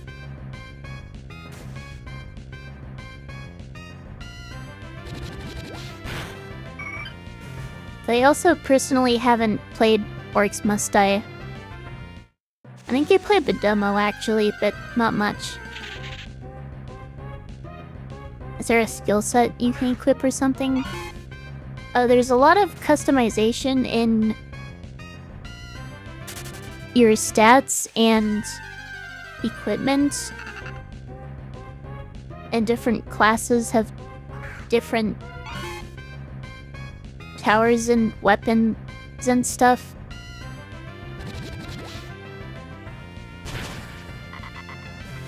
I'm not really explaining this well.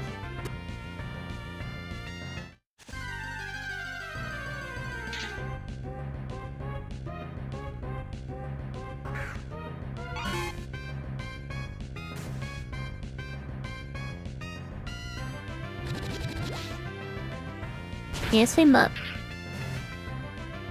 sure how best to explain it without just showing.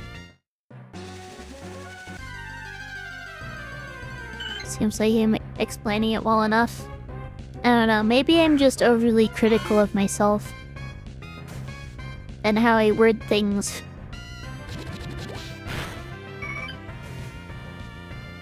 And unless the exact words I'm using feel perfect for what I'm trying to convey, it just feels like I'm failing at communication.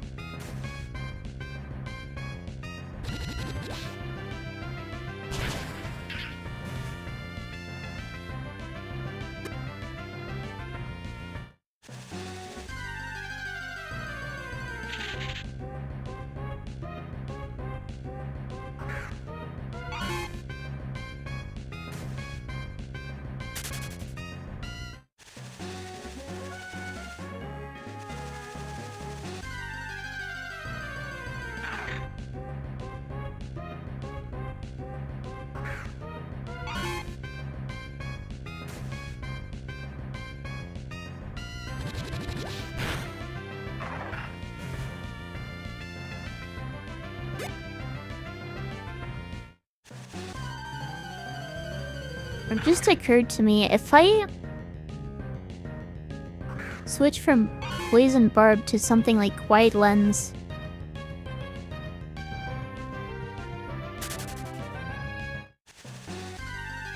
would I be strong enough to take out Vipers?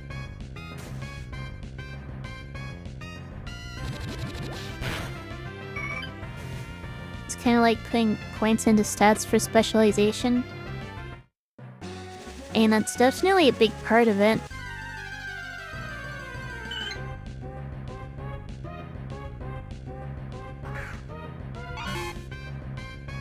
But there's also different weapon types and different pets that do different things. And of course what towers you use and how you use them also matter a lot.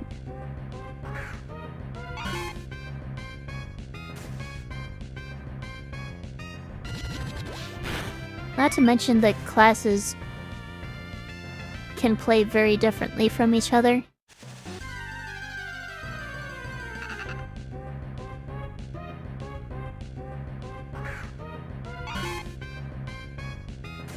So you have different classes, and within each class you have different ways you can play them. Of course, different classes tend to be better at different things.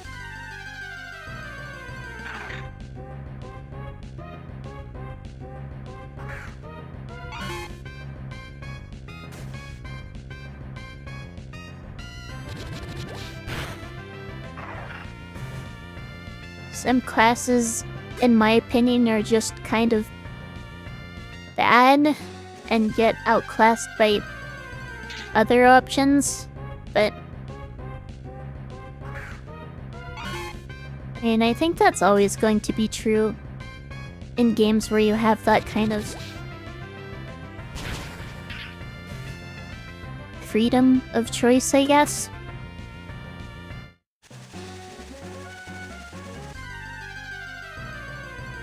Some choices are going to be objectively suboptimal.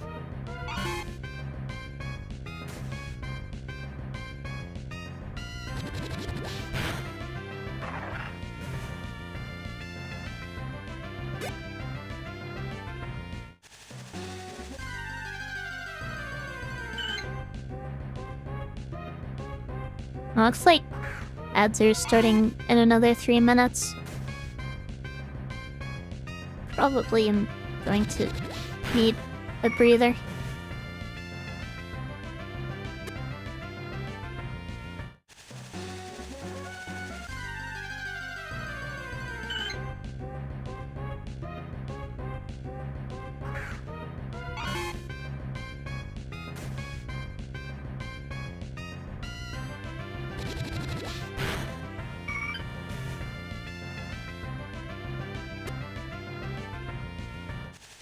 I think what's probably the biggest change they made to Countess since I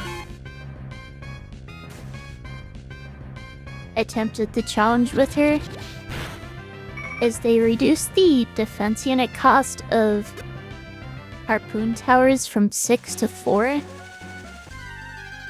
which is kind of a huge change.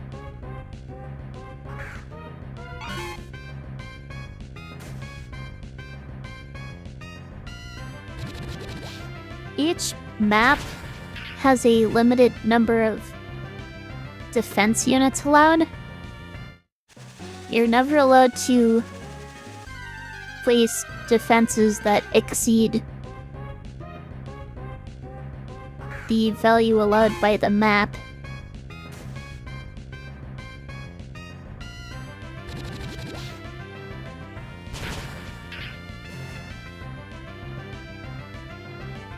And harpoon towers are the Countess's main, I guess, damaging tower. They're very versatile and work against pretty much any enemy in the game. Since they do physical damage, you don't have to worry about elemental resistances. They can shoot flying enemies, and they pierce, so they can help with AoE and taking out mages, which have a tendency to stay in the back, away from your towers.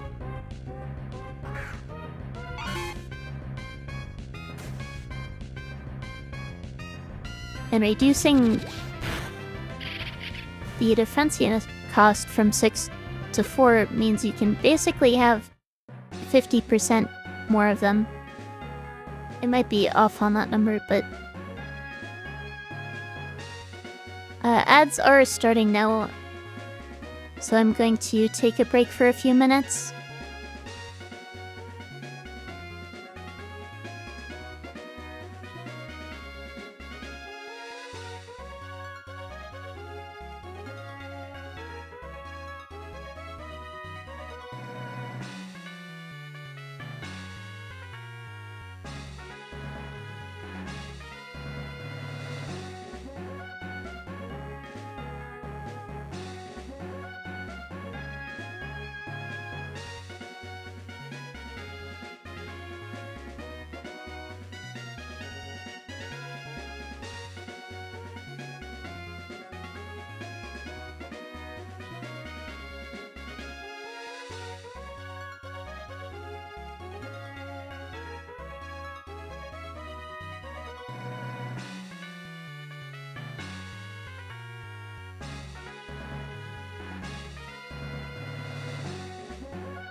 Alright, I'm back. For context, the game used to get a fair number of updates and DLCs, but basically that stopped happening, and the company said that they were no longer going to be updating and making new content for the game. But years later, they actually started updating and making new DLCs for it again. And they've added new classes to the game since then through DLC. They just added a third new class since then. And they all seem to be significantly stronger than the older classes.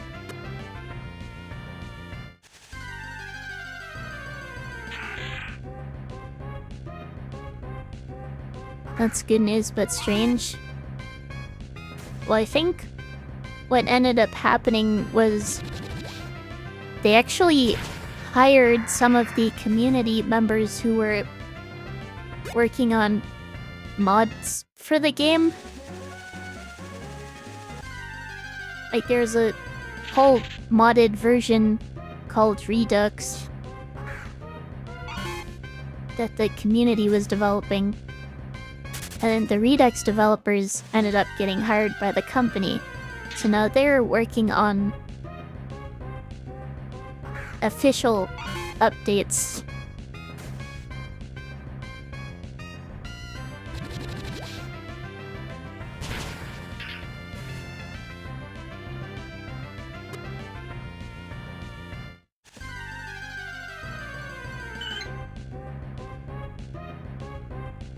I was very surprised to find out that the game was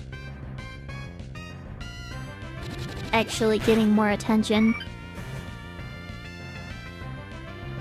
It's amazing, it's every modder's dream for that to happen. Yeah, I had to imagine that I've never actually been a modder myself.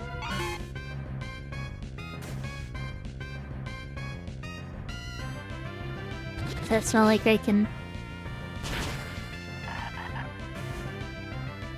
confirm that.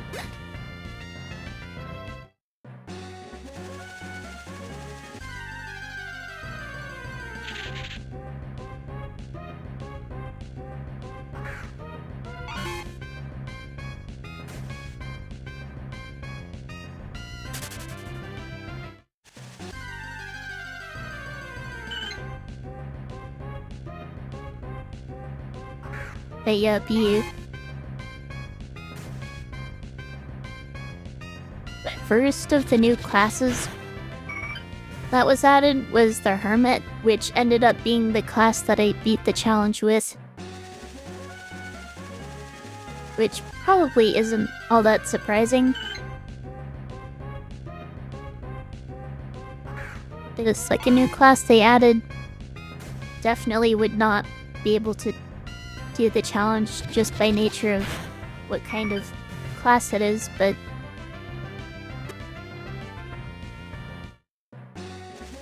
this new class that they just added, I think a few days ago, maybe like a week.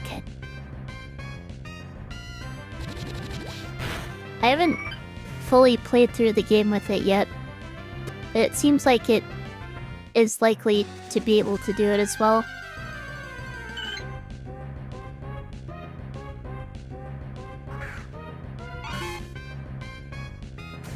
A while ago they did give similar buffs to the Huntress, where they reduced the defense unit cost on a bunch of her towers. Not just one tower, but a lot of them.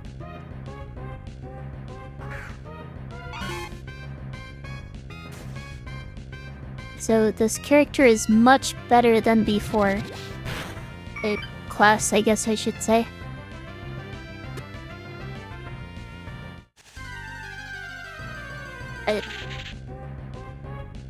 In my opinion, is still one of the worst classes in the game.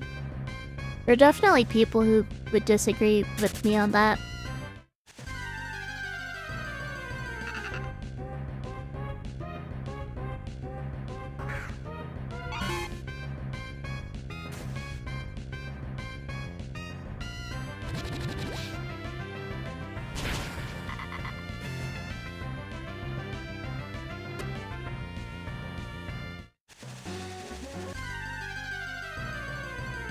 The problem is she's basically just the reload character.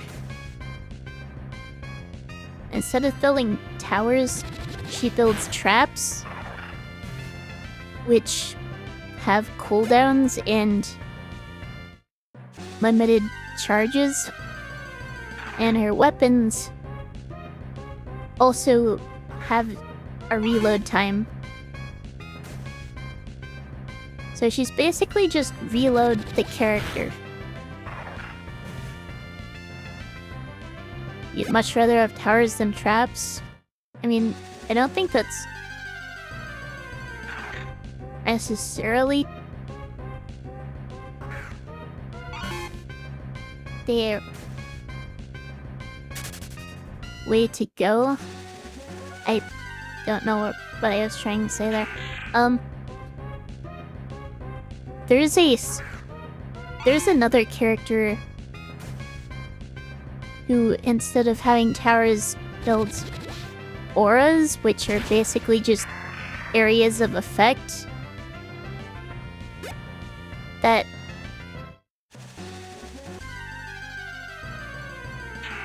mainly affect enemies inside them. There's also a healing aura for players, but these auras also have a health bar which depletes over time and depletes faster the more enemies are inside. That these auras are much, much better than traps are.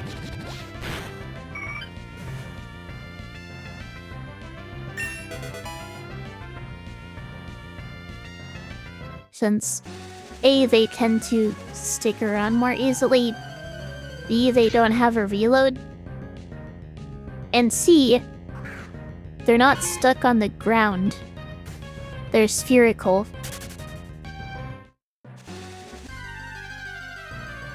So they're much more effective on flying enemies, whereas traps, there's only one that can even hit flying enemies and it's single target. It's elemental damage, so if an enemy is lightning immune and can fly,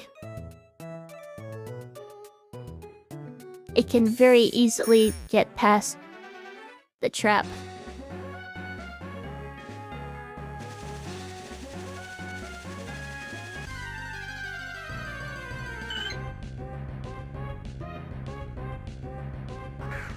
But I also think a lot of my opinions on the game are coming from the perspective of someone who plays mostly solo.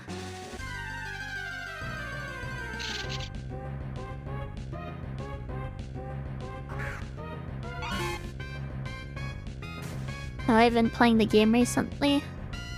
I played a bit with the new character that they just released.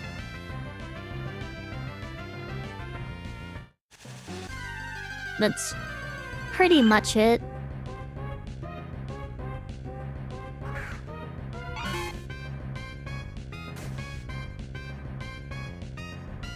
Aside from that, I haven't played much since beating the challenge.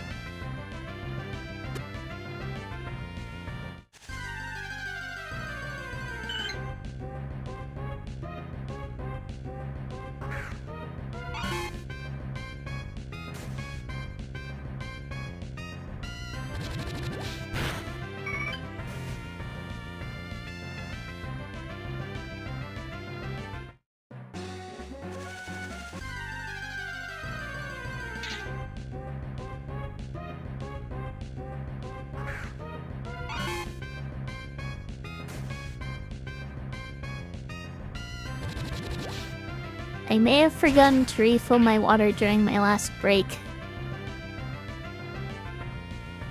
I am already basically out.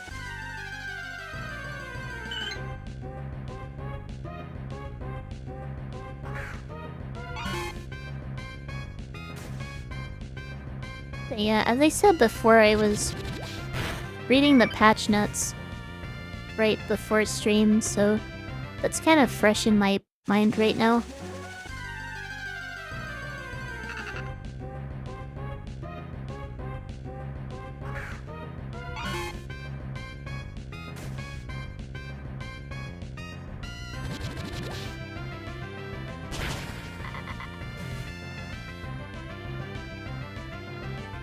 At this rate, I'm not actually sure whether I'm going to be battling any gym trainers today.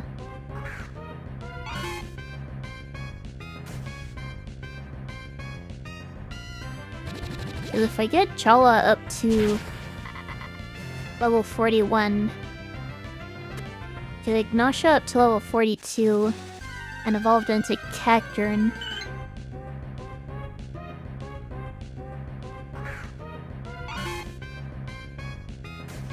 at that point, I'll already have been streaming for most likely over 3 hours.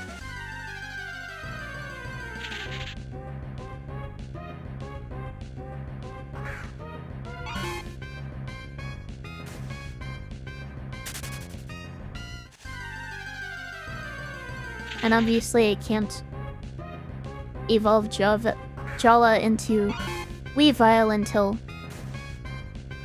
it's nighttime again, which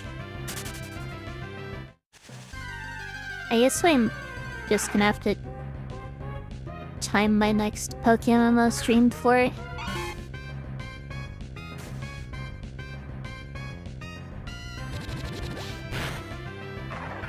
So I can go ahead and evolve Jala into Weavile, take out the gym trainers, most likely have time to train up and beat Tate and Liza.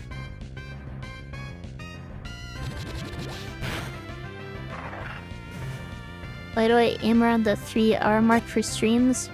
I try to go past 3 hours. I don't think I should stream much longer after that because of how late I started stream tonight.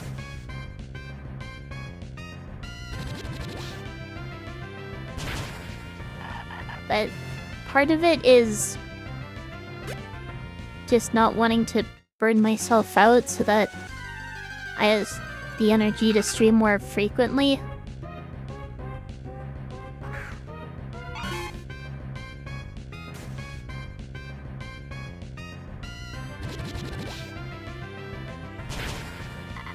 In the past, I have definitely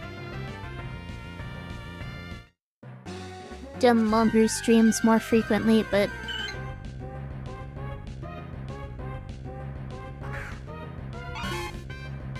I think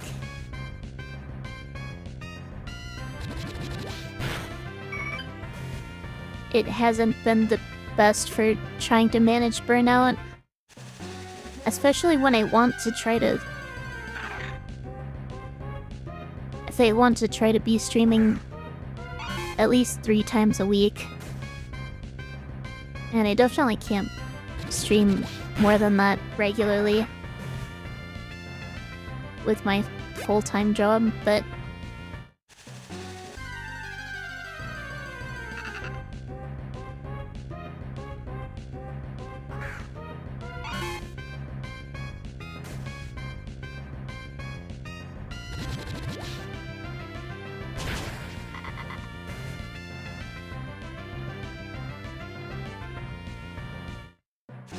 next week I am hopefully going to be able to get 3 streams in. I do plan on streaming Silksong day 1. Figure I may as well try it out.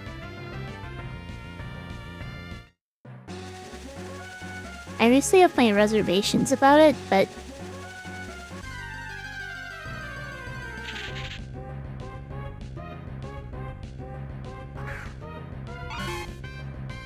I mean, if I didn't do anything I had reservations about, then I never would have started streaming in the first place. You played 10 minutes of Hollow Knight? Total?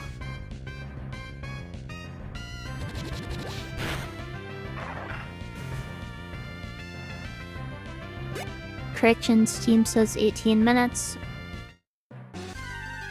And if you spend 10 minutes on the title screen, then you basically just played for 10, but that seems like a very short amount of time.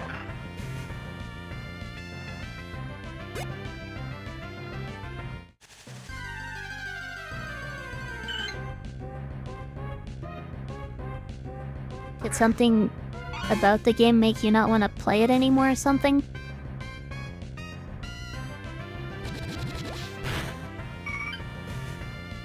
You remember a big bug guy? You're gonna have to be more specific.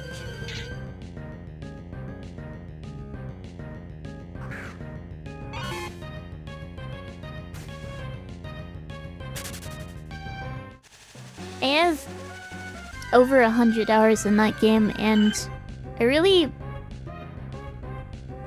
enjoy the atmosphere of the game. I am out of poison jabs. I really liked the exploration of playing the game for the first time.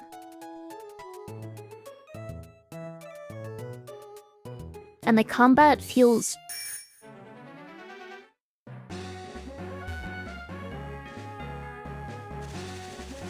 I'm not really sure the best way to put it.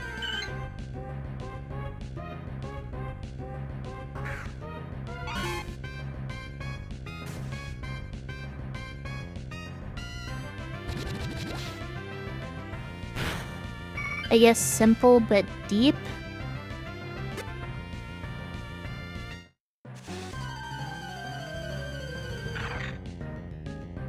You also haven't played or watched the Penguin anime since last time.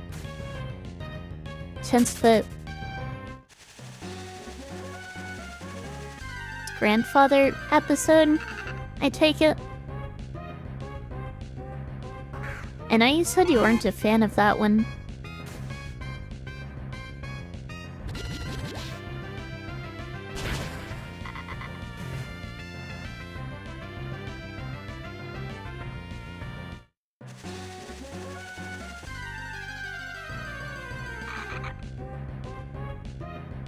I have to admit, I haven't really been reading Domineka lately.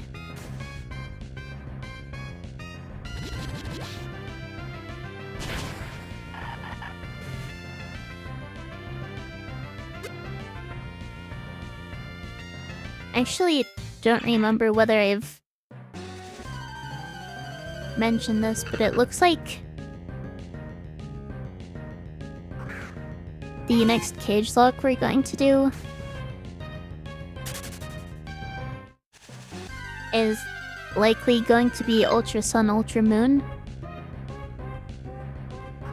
which I'm personally not super familiar with. Way less so than Omega Ruby Alpha Sapphire. I think that's true of some of the other experienced players in the group.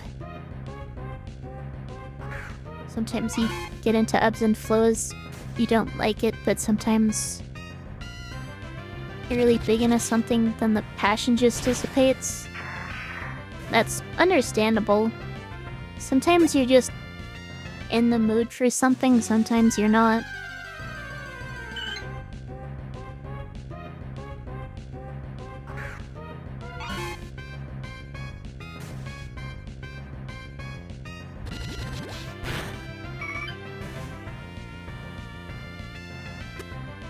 And sometimes you realize you're just never in the mood for something.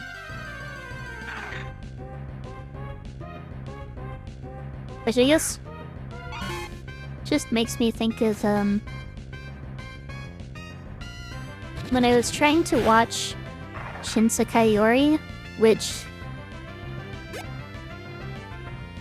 seemed very much like an anime that would be right up my alley. I tried watching it multiple times, but always dropped it.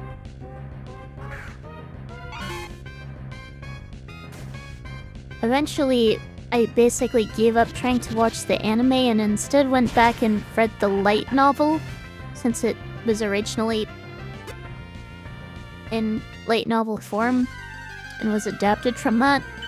But I had zero issues just reading through the whole thing.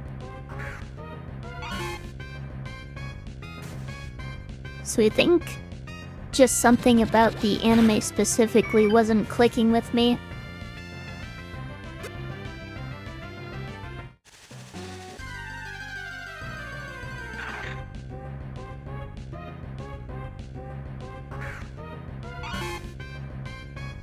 Not really sure what that is, though.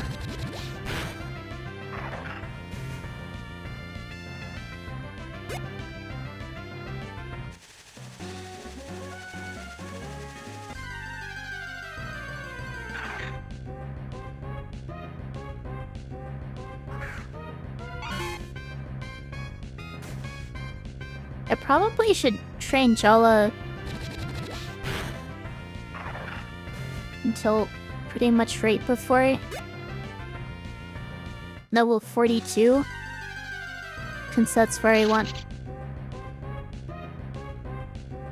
to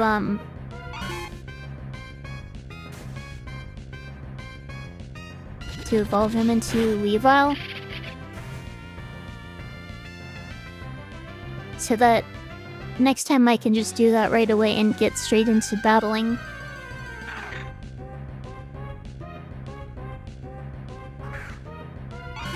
Can't get into it either. I talked about it on Discord before. I don't remember talking about it on Discord actually, but I'm pretty sure I mentioned it on stream before.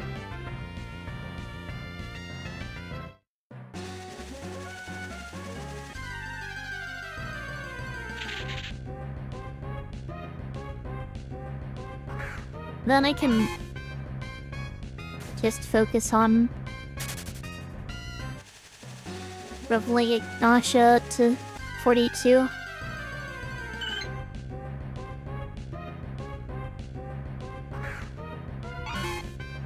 I have to say, after PokeMMO, I don't think I'm going to want to do another Nuzlocke without rare candies, because the sheer amount of grinding I have to do is ridiculous.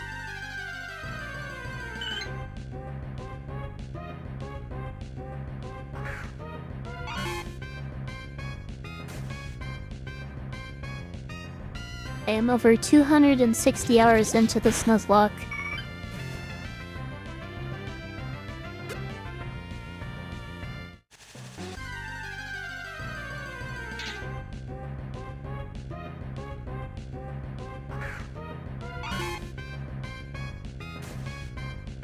Those are some run and bun numbers.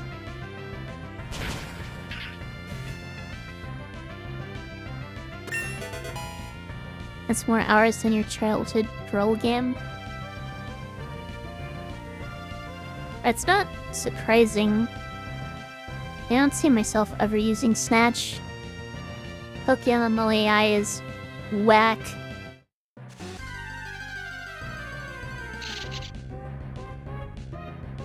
But just playing the games casually as a kid. I think the only one I really dumped hundreds of hours into was Emerald, with contests and the Battle Frontier.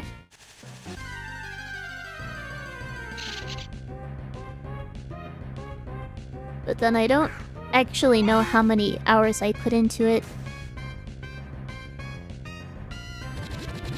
since I have reset my game since then, and I don't think I cared how much time I put into it.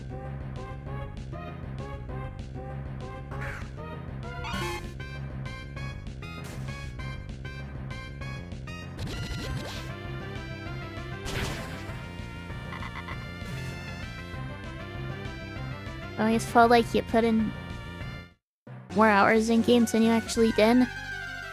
And that's understandable. I think, at least as a kid, you perceive time differently than as an adult.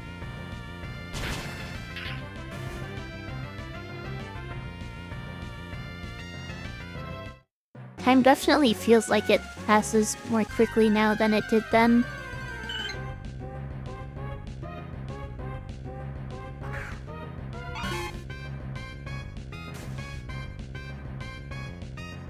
I need more poison gems.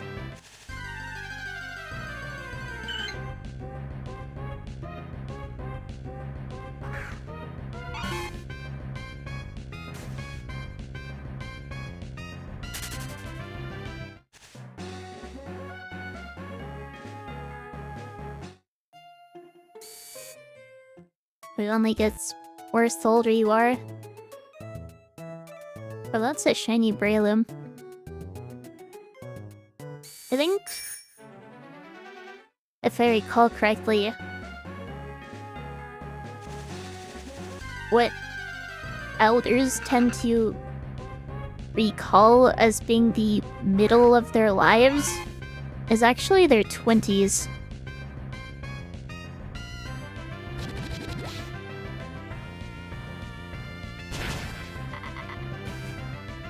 Which...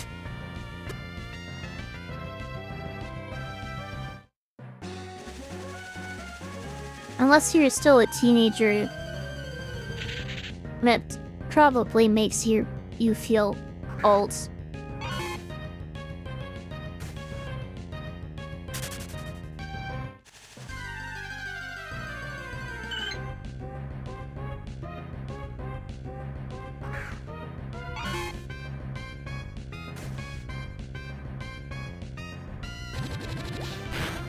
Kind of makes sense because you see that as the prime of your life. I'm not sure whether that's true in general, but at least from a biological standpoint, that's definitely true of humans.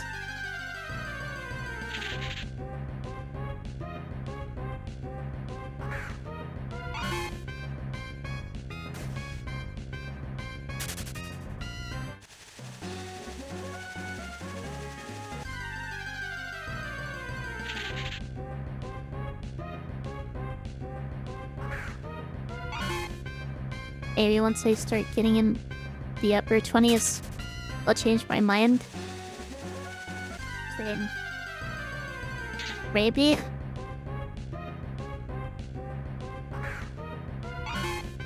I kind of feel like I'm living the best time of my life right now, but I think that's just because basically my entire life up until a couple years ago, I was very depressed, but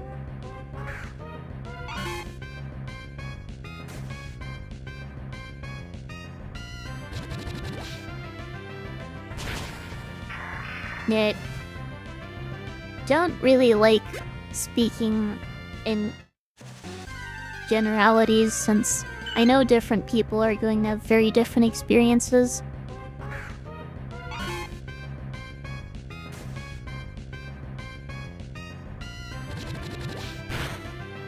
And that's always reinforced when I see people talking in generalities like that, which very much contradict my own experience. Obvious example, people say their childhood was the easiest time of their life.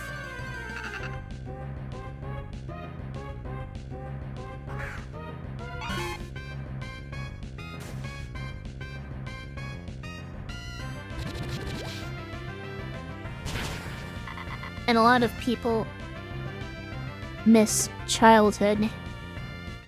I very much do not. And I've had a very different experience. As an adult, I actually have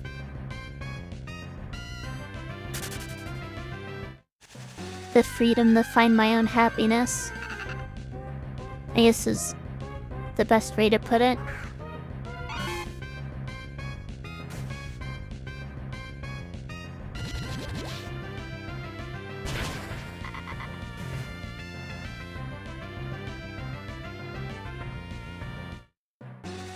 Our economy is very important.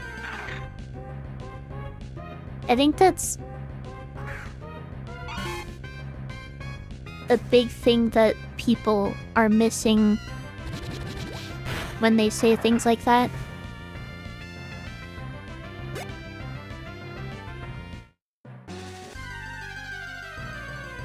Your mom was very controlling for a long time. Yeah, that sounds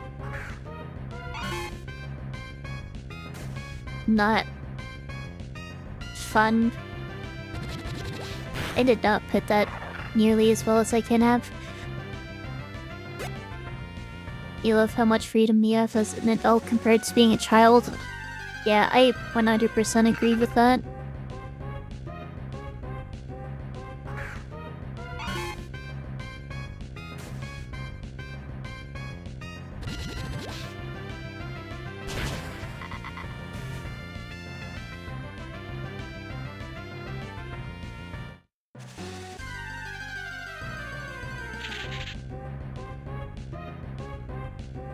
I am feeling very stiff, and I am out of water.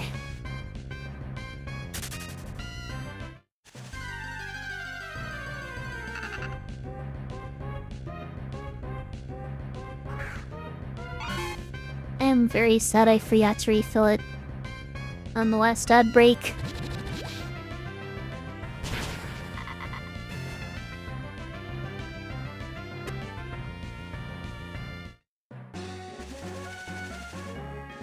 You'd like your adult life a heck of a lot more if you were able to afford your own home and be independent. Yeah. If you're still living with your family and don't really have the ability to move out, then you're kind of stuck in a similar situation as when you were a kid. You do miss how much games you were able to play before, when you just worked part-time. And you're a responsible adult who works full-time now and provides for your family. I see.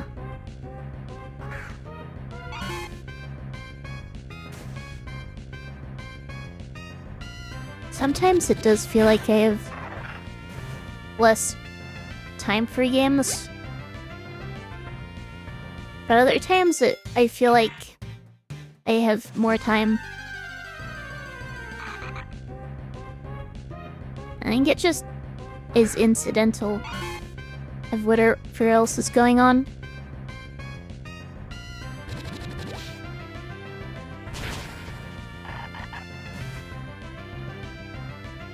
I could go quickly refill my water, but I'm definitely hesitant to do that.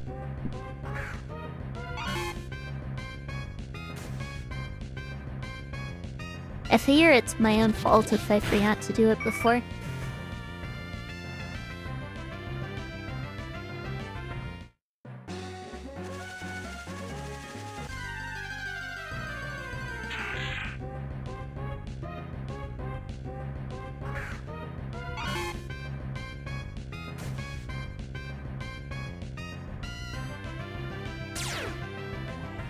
Why am I punishing myself for that? Well, it's not really intended to be a punishment.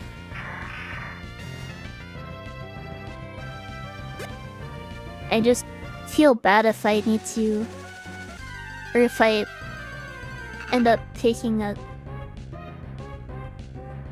more stream breaks than I really need to.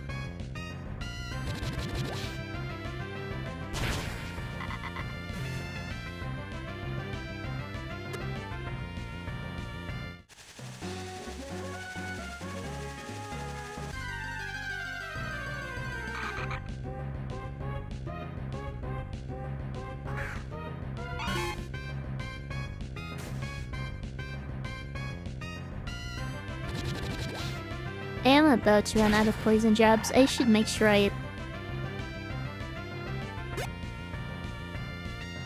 restore those now while I'm thinking about it until I realize in the middle of... or realize I don't have any battling wild Pokemon and then I need to make my way out of the grass with who knows how many wild Pokemon jumping at me.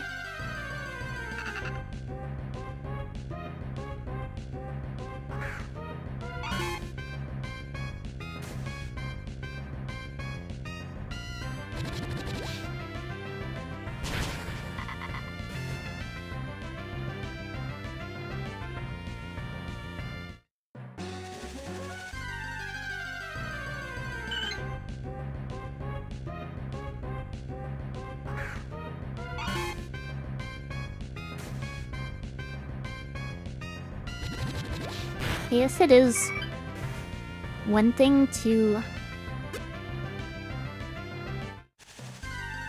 just need to take care of yourself, and a whole other thing to need to take care of other people.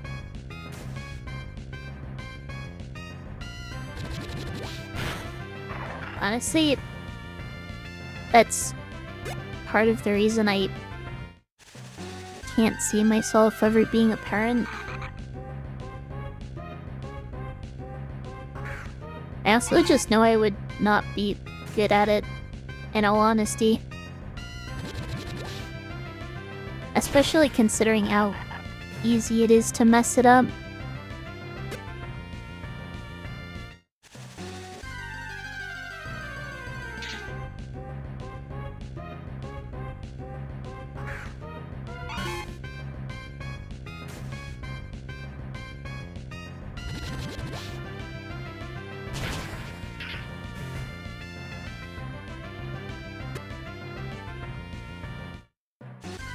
You don't see yourself being a parent anytime soon?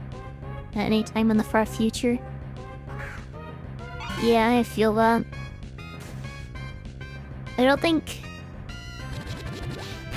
I'm ever going to be in a position where that's something I can trust myself to do.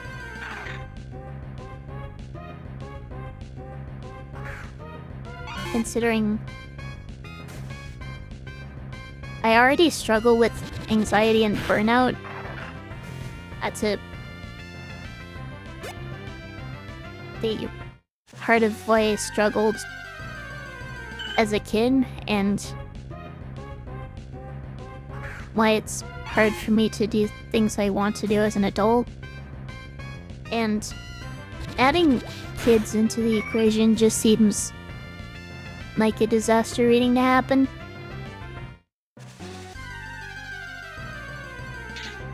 You haven't really thought about that, even though your parents had kids when they were in their early 20s. It's kind of surprising that you haven't even thought about it by this point.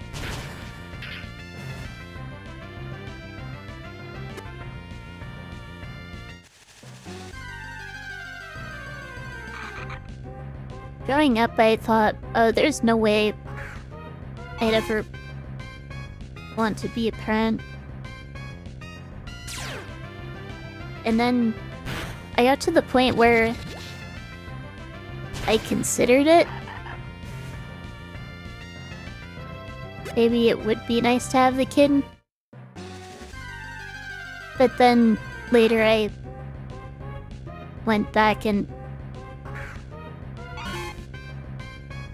decided it's almost certainly not for me. All I gotta do is be the breadwinner and have a stay-at-home dad. Simply earn enough income for 3 humans. I barely earn enough income for myself.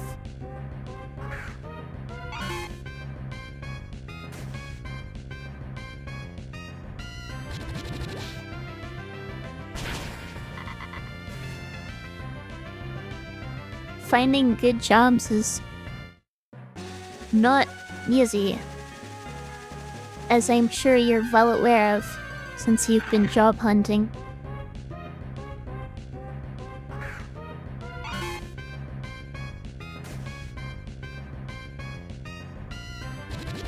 Did I go through schooling at all?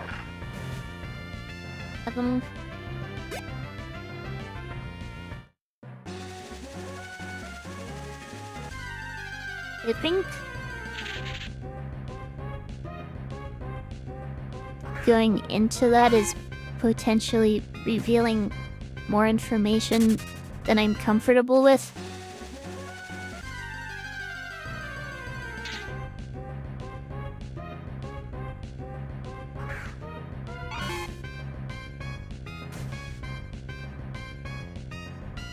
I will say I do not have a college degree.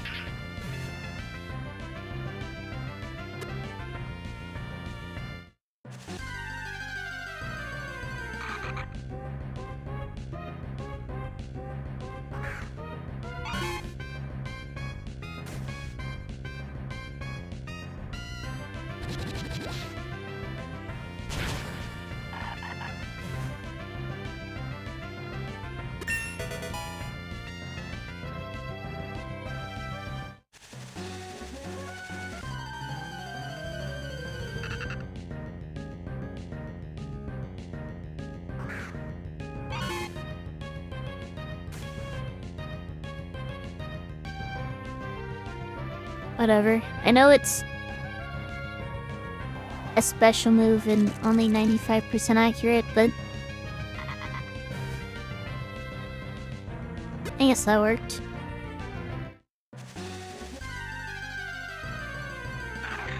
Is surprised I'm working a job where I can afford to support myself.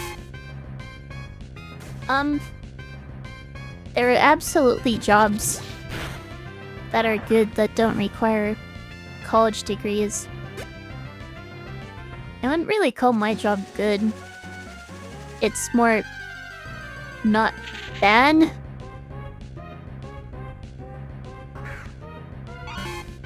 Which is more than I can say about other jobs I've had.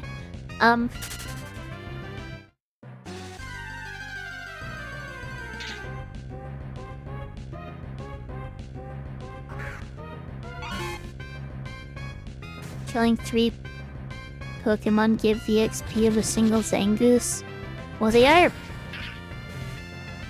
C-Dot at lower levels. So that wouldn't make sense.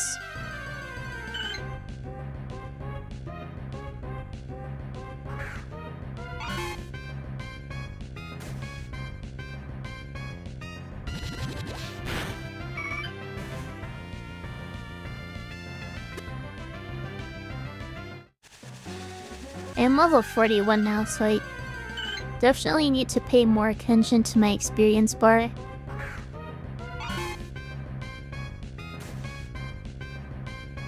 In other words, it would not be a good idea for me to pull up Slay the Spire or something and play that at the same time.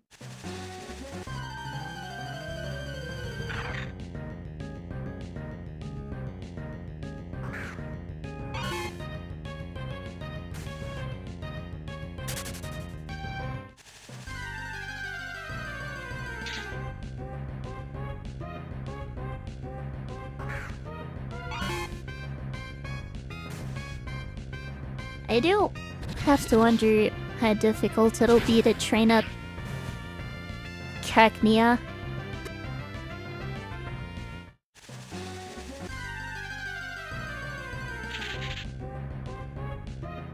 I'm not sure how much any of these Pokemon threaten it.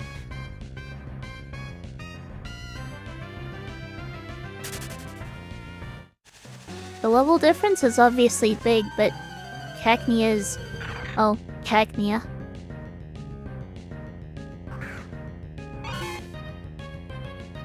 $50, $40, $40 in bulk.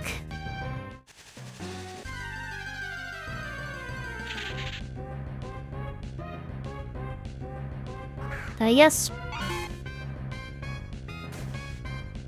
I'm actually surprised at how much better Sneasel's bulk is.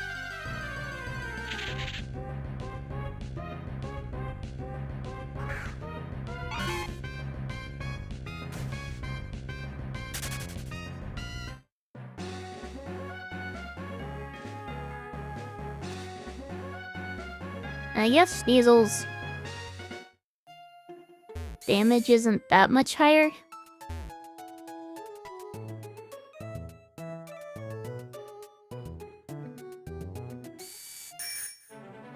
Base 75 or base 95 versus 85.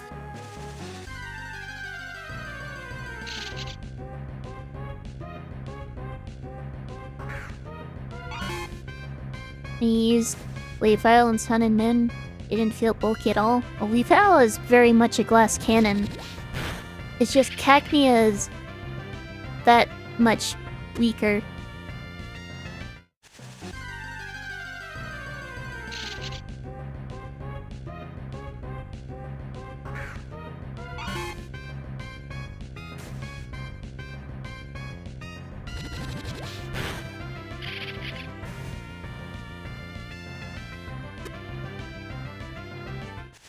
XP gains are very slow. I need another 4,000. I guess depending on the Pokemon I'm knocking out, I'm getting between like 70 and a couple hundred.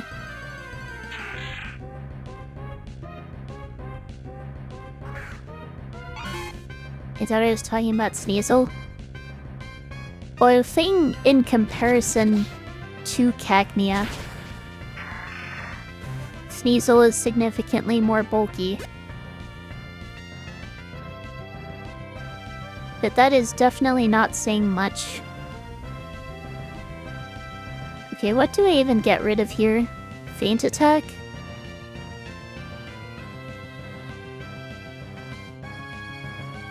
It's a better move overall.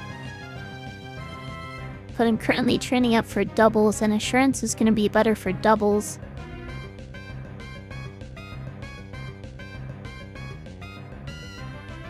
Pin Missile is only really good with Wide Lens, since it's not perfectly accurate.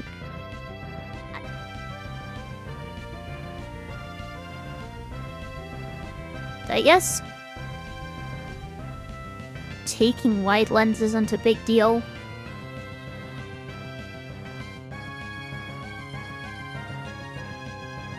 I don't really have any other moves for it though. Taking Wide Lens just for Pin Missile seems silly.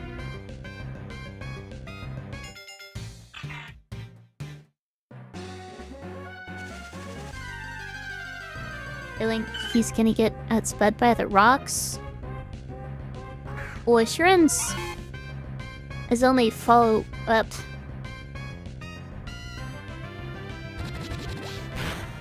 Off your own attacks. So as long as my other Pokemon is faster, Assurance is going to get the boost.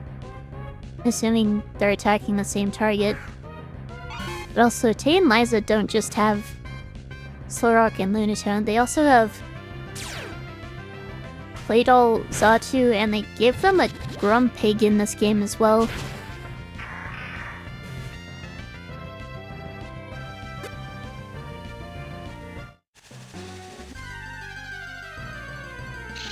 And of course, leads are completely random.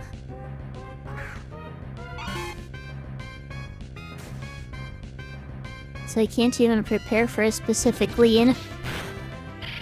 You feel dumb every time you speak in chat. That's I think you're the one being harsh on yourself now.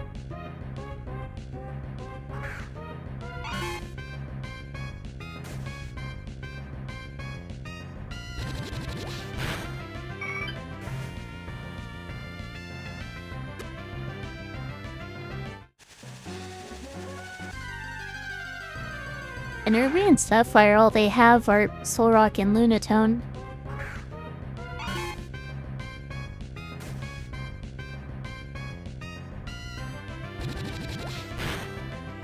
Welcome...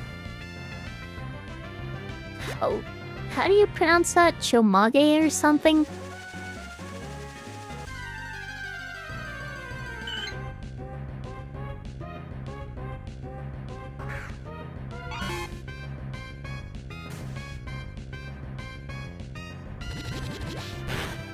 Still doing kind of a lot of training. And in all honesty, that's probably all I'm going to be doing for the rest of stream.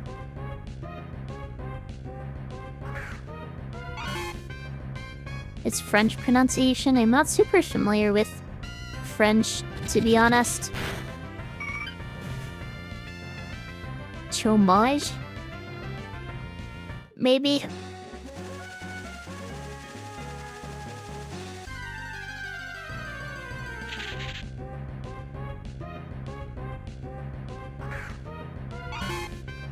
Oh, welcome, Koto. I got it.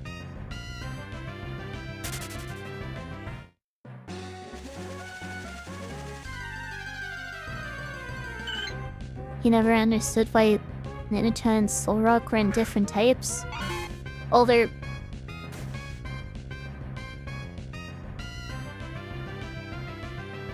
I'm not really sure the specific reason they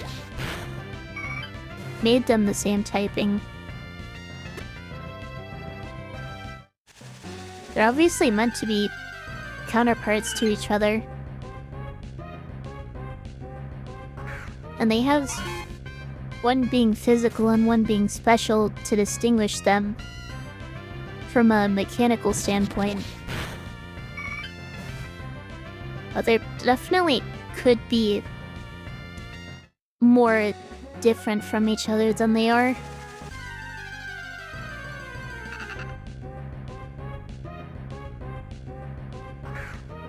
But now that I think about it more, it's likely that they made them both psychic types specifically so that Tate and Liza could use them. Being the psychic type gym leaders. I'm sure they wanted to make one of the gyms a double battle, since those were the first games that introduced double battles.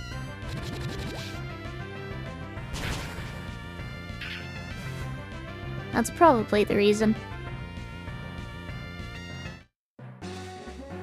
Why not swap Roxy out? We don't need another Rock first gym leader. I'm guessing you mean Roxanne? As Roxy is a poison type gym leader in Unova.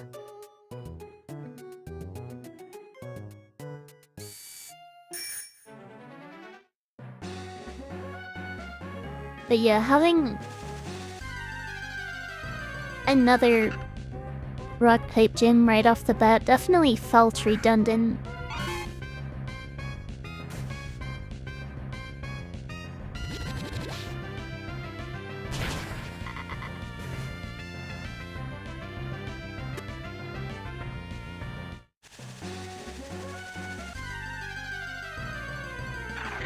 And then they did it again in Sinnoh with Rourke.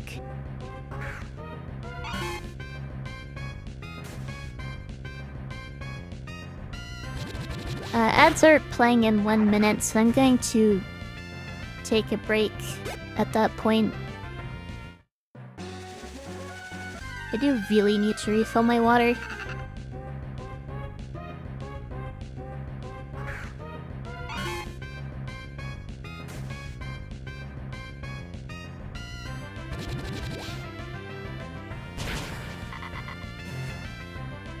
They do rock so dirty.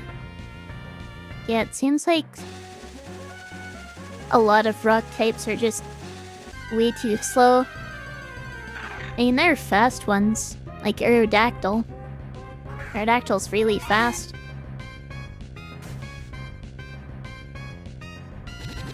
And of course, it just so happens to be one of the best rock types in the game. Having so many weaknesses makes it not great as a slow Pokemon, but... they're starting now, so I'll take my break here and be back in just a few minutes.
Alright, I'm back.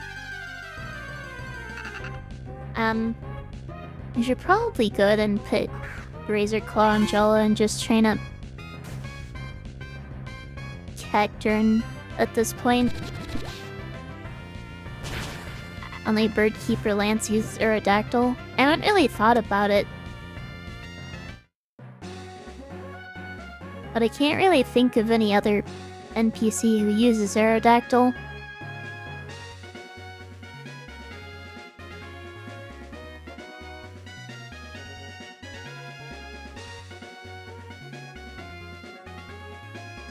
Let's do that, and... Okay, where did I...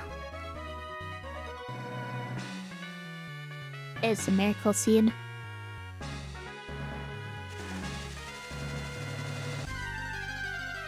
Of course, basically everyone has noticed that Lance is pretty much a flying type specialist.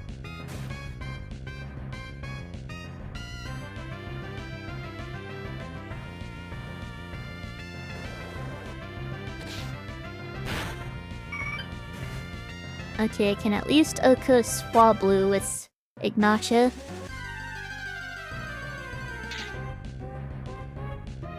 That's not a super high bar. Soft at test on the Viper especially.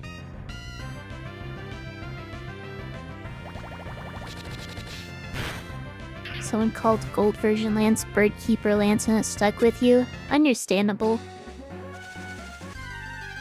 In PokeMMO, at least his Johto champion team, he only has...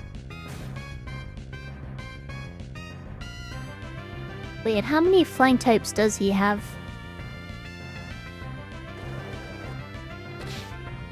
Because they gave him a Kingdra and a Tyranitar. Kingdra obviously being the only other dragon type in the first 2 gens.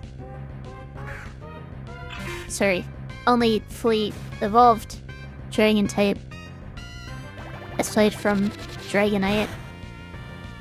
And Tyranitar just being another pseudo-legendary.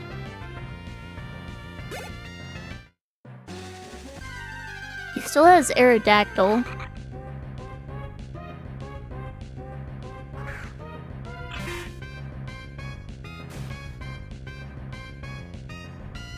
Oh, I don't really have anything for this, do I?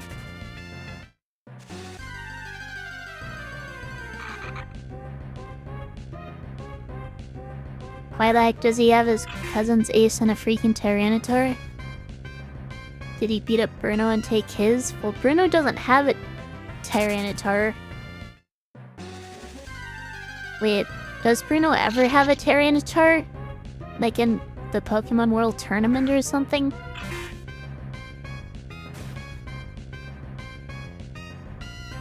But the real answer is probably they just wanted to make him harder in this game.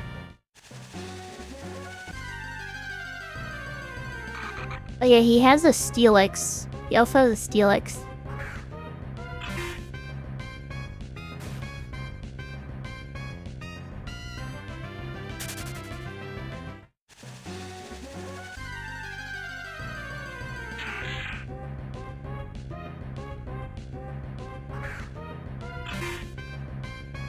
And then... Gosh, what was his last Pokemon?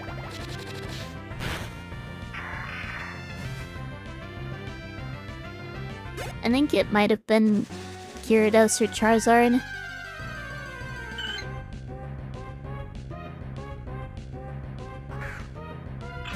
No, it's Ampharos, that was it. So in Pokemon, he actually only has 2 flying types, Dragonite and Aerodactyl.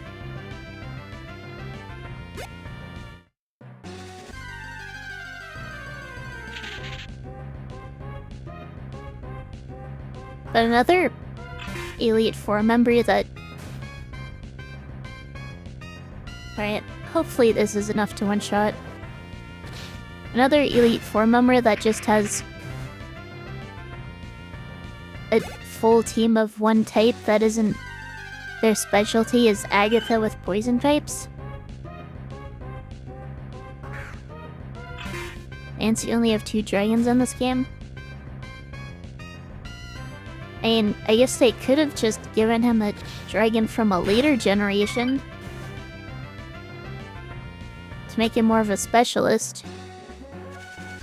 And welcome, butterflies. I'm training up a Cacturne, trying to evolve her into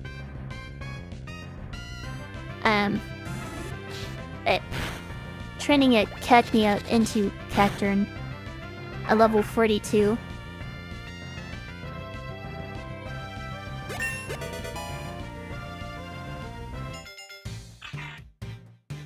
But yeah, especially considering Jedda's the last region they added to this game. It's kind of weird that they didn't give him more dragons, aside from the fact that they probably didn't want him to just be a dragon specialist as a champion.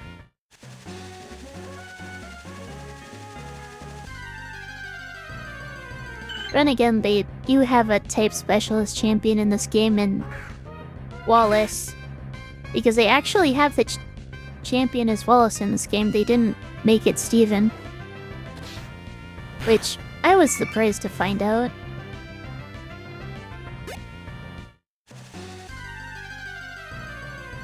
And yes, he does have a full mono water team,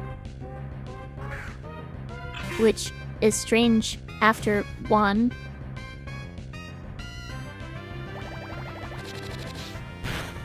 But I guess Hoenn was only the second region they added to this game. If it was added more recently, they probably would have changed it. Feint.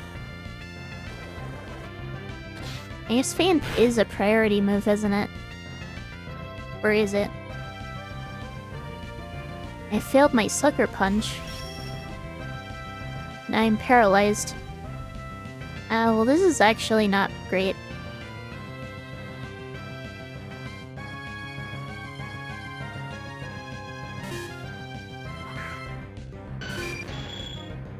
You think Gyarados and Zard are both okay as pseudo dragons? Well, yeah, that makes sense.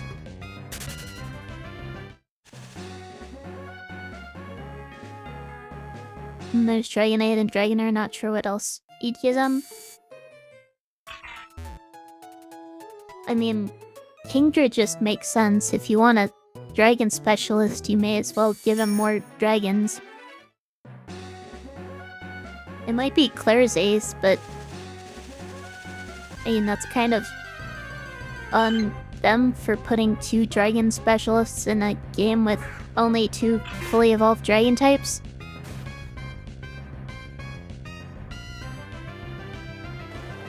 Level 40 getting embarrassed by level 19 is crazy. Just kind of playing it safe. Cacnea is very weak. And I have had grinding deaths in the past. Not in Hoenn, but the most recent one was losing my Slugma trying to train for the Ho-Oh fight.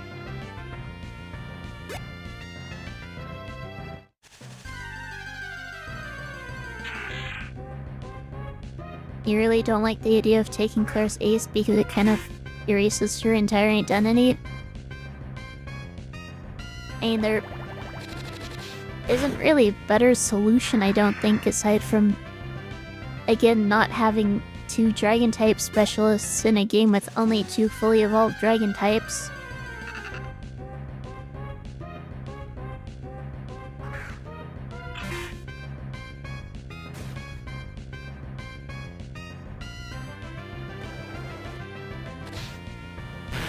And Claire's identity isn't really having a Kingdra. Claire's identity is throwing a temper tantrum when you beat her, and she does because she doesn't want to give you the badge.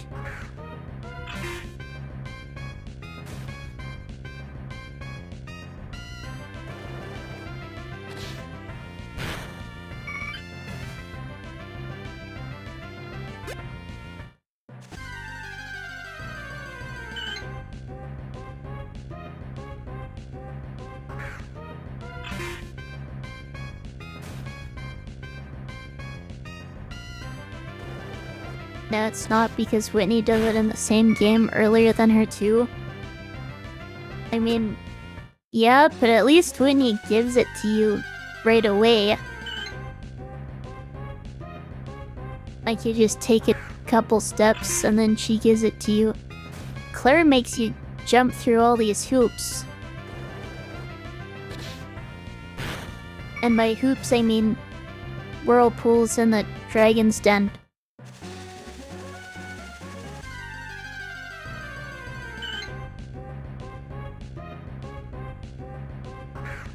And then doing a quiz, but somehow she's not able to answer correctly.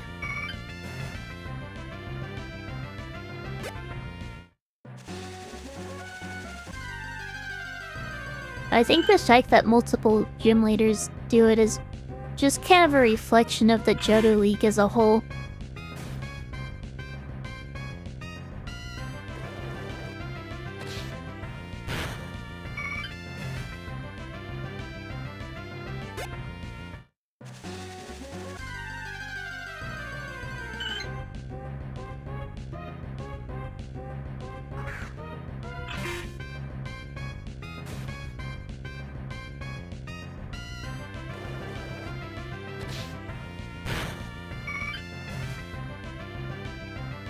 I might need to just run from the Vipers because I don't have a guaranteed OHKO on them. Maybe I will when I level up, but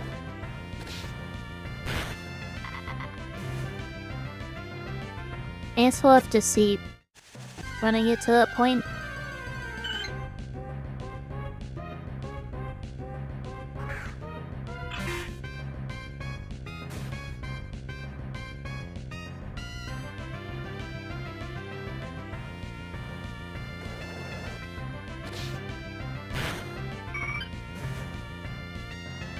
They're probably drained on ideas and panicking for any kind of ideas to lengthen the game. Rather than later in development that they even added Kanto into the game.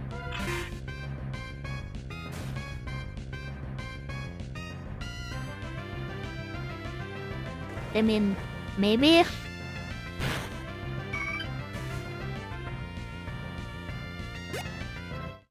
They might have just wanted an excuse to make the player go through Dragon's Den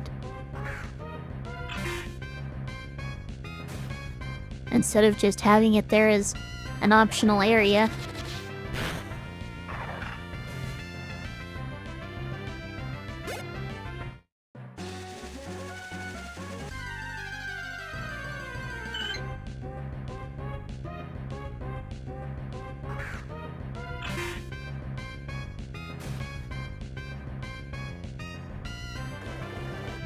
If you think about it, it is kind of crazy that they managed to fit all of Kanto into the game, considering how poorly optimized Pokemon games were and still are.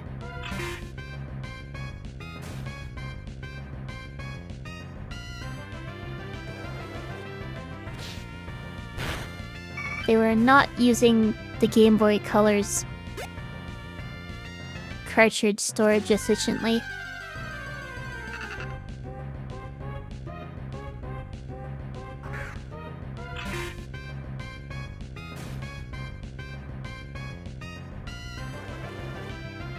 Gen 1 was such a colossal hit that they were rushing big time to make a new Pokemon game to capitalize on it.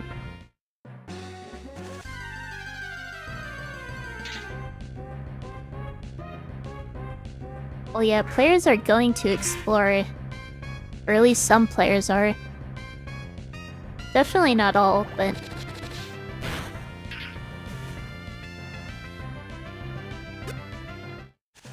they probably wanted that particular area to be one that everyone has to go through.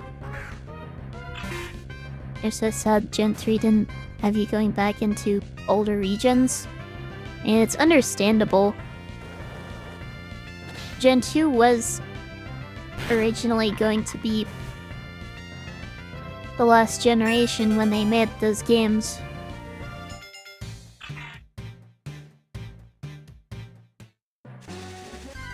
And after that, I mean, adding an entire new region into every single game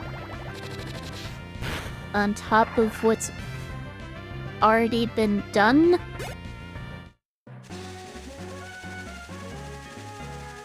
is just an absurd amount and not sustainable.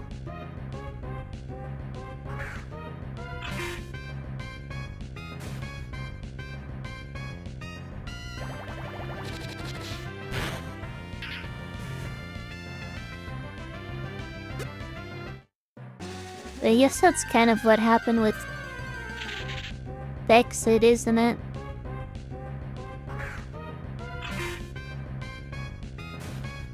I mean, they dropped the "Gotta catch 'em all" slogan after Gen 2.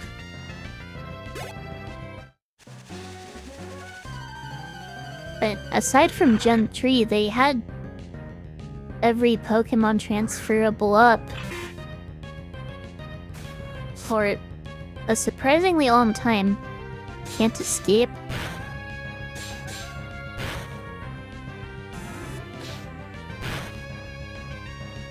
At least I didn't take a lot of damage there. But not having a guaranteed escape from Zangoose hordes is not a good sign.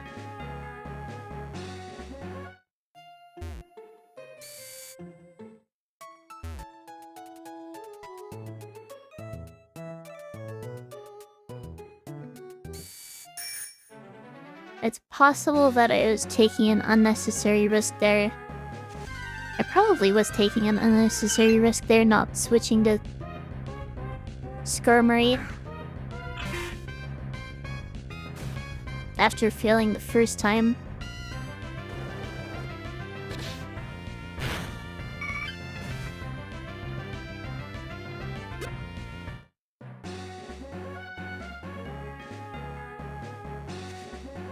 Apparently I'm getting a lot of attack and special defense EVs here.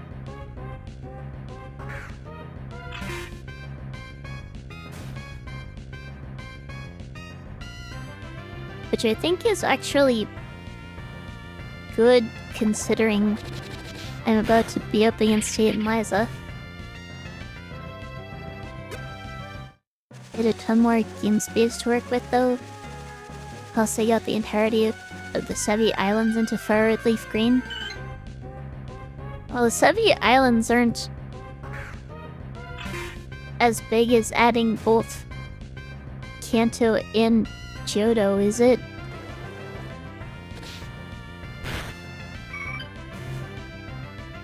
I feel like that's kind of a not so great comparison.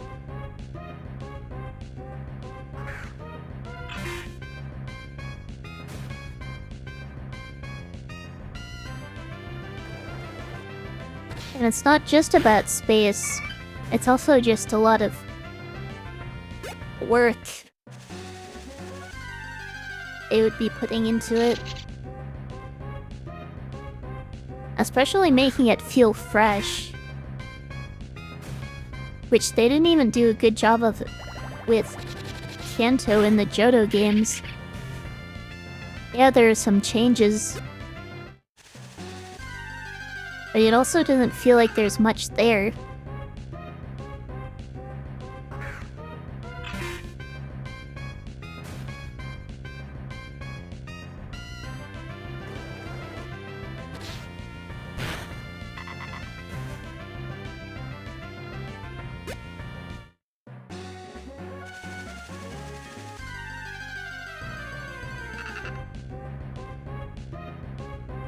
At the time, it was revolutionary? Well, I'm sure it was. Obviously, my perspective is going to be as someone who has played many Pokemon games made since.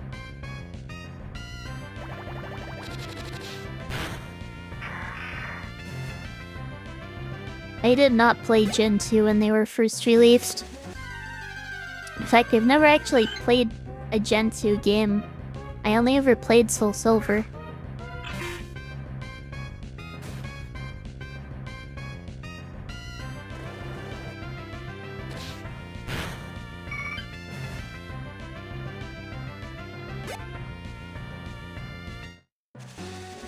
I found a plain and sour seed. Oh boy. I don't think I'm ever going to get into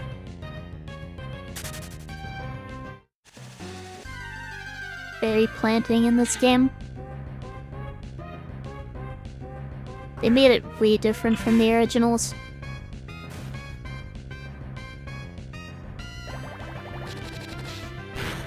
Honestly, I'm not missing out.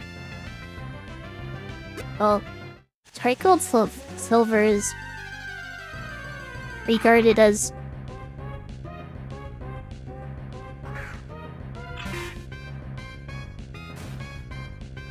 potentially the best remake in the series.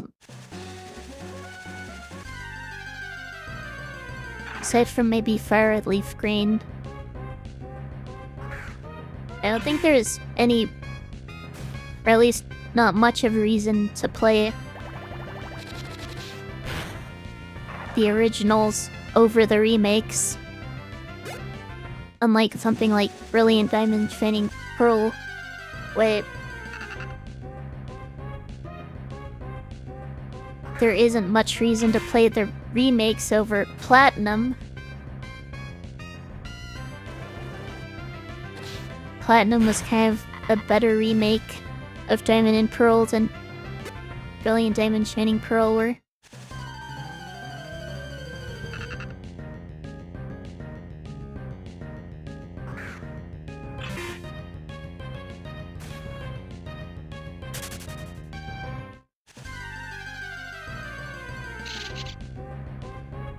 I think the only real argument in favor of Brilliant Diamond Shining Pearl is what they did with making the League harder with held items and stuff.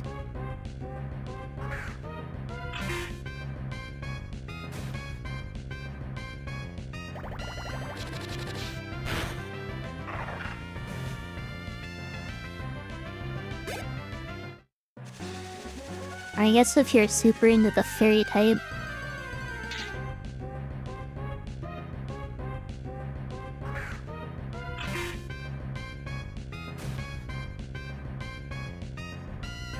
you've heard of what they did and it's so messed up with making the League harder, or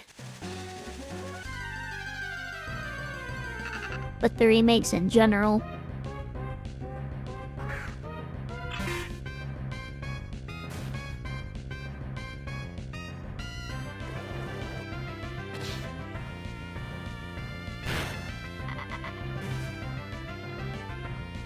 Competitive IV is good movesets and PvP items. And I wouldn't call that messed up. I mean, maybe from a very casual player's perspective,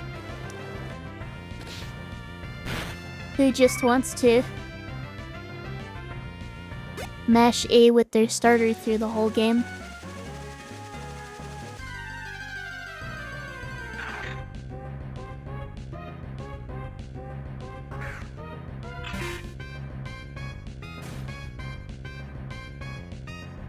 It is when they made the rest of the game a cakewalk with bloated XP gain.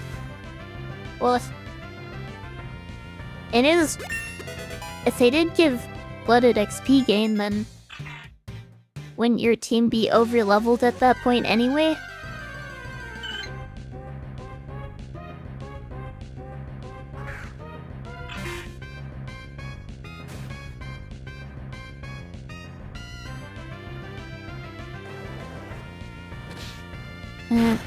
It's supposed to be a game made for kids. I mean, I think it's fun to be enjoyed by people of all ages, whether they've played Pokemon before or not. But it's not like a little bit of difficulty is going to make a game not enjoyable for kids.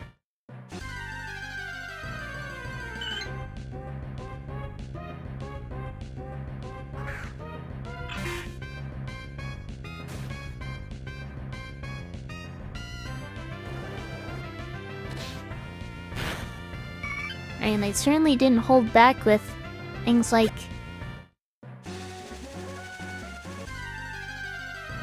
needing to, I guess, read Braille with your eyes in order to catch the Reggies.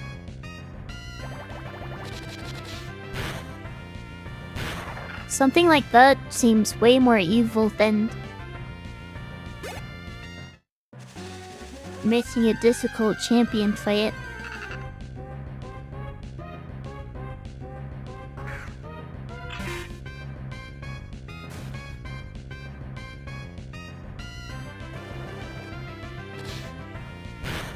OG Diamond and Pearl was a little bit of difficulty.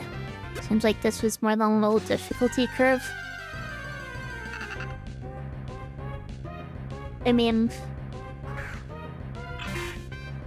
I think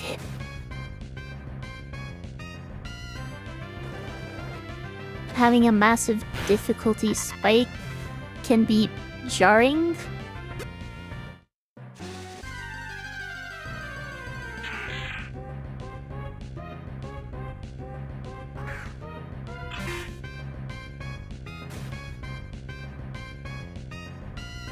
And is arguably not good game design.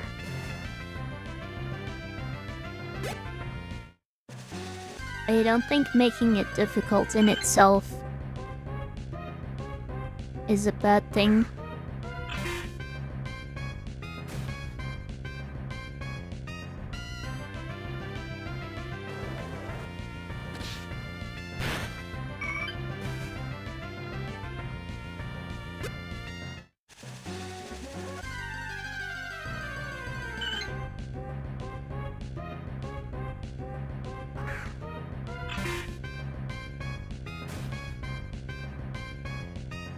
I'll be honest, I am kind of starting to fall asleep in my chair a little. Not literally, but more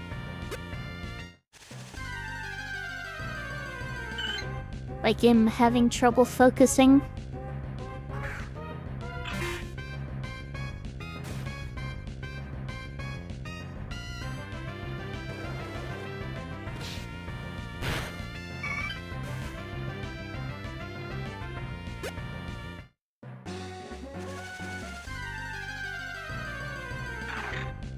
And I'm gonna stay up until 5 AM.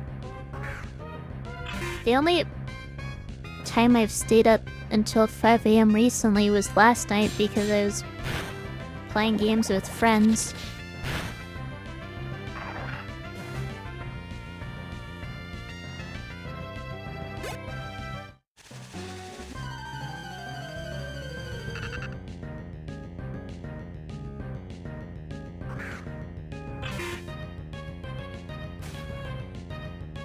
Which is obviously why I'm having trouble staying alert right now.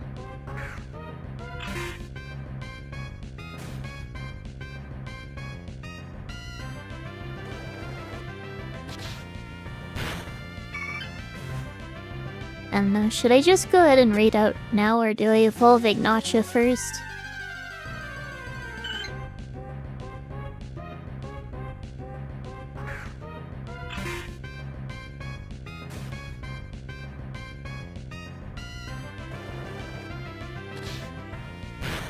I should probably just raid out.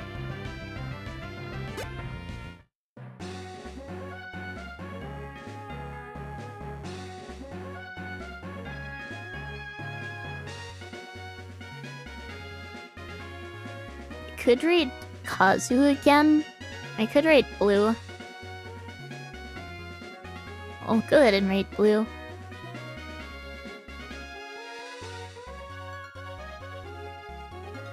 I've rated Kazu somewhat recently.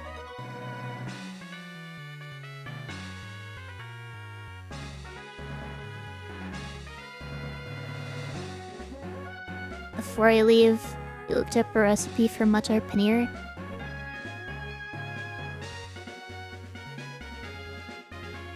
And it's basically curry. Well, it is a curry. Curry is more of a category than a food itself.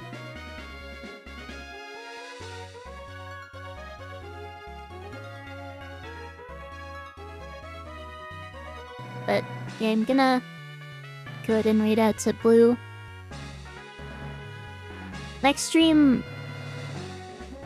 should be tomorrow. More Hyperlight Drifter. Potentially going to...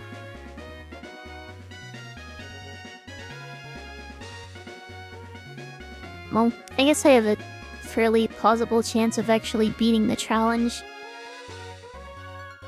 At least I think. But we'll have to see. Maybe I won't even hit a new PB like last time I streamed it. But as always, thank you for watching, and I will see you in the next one.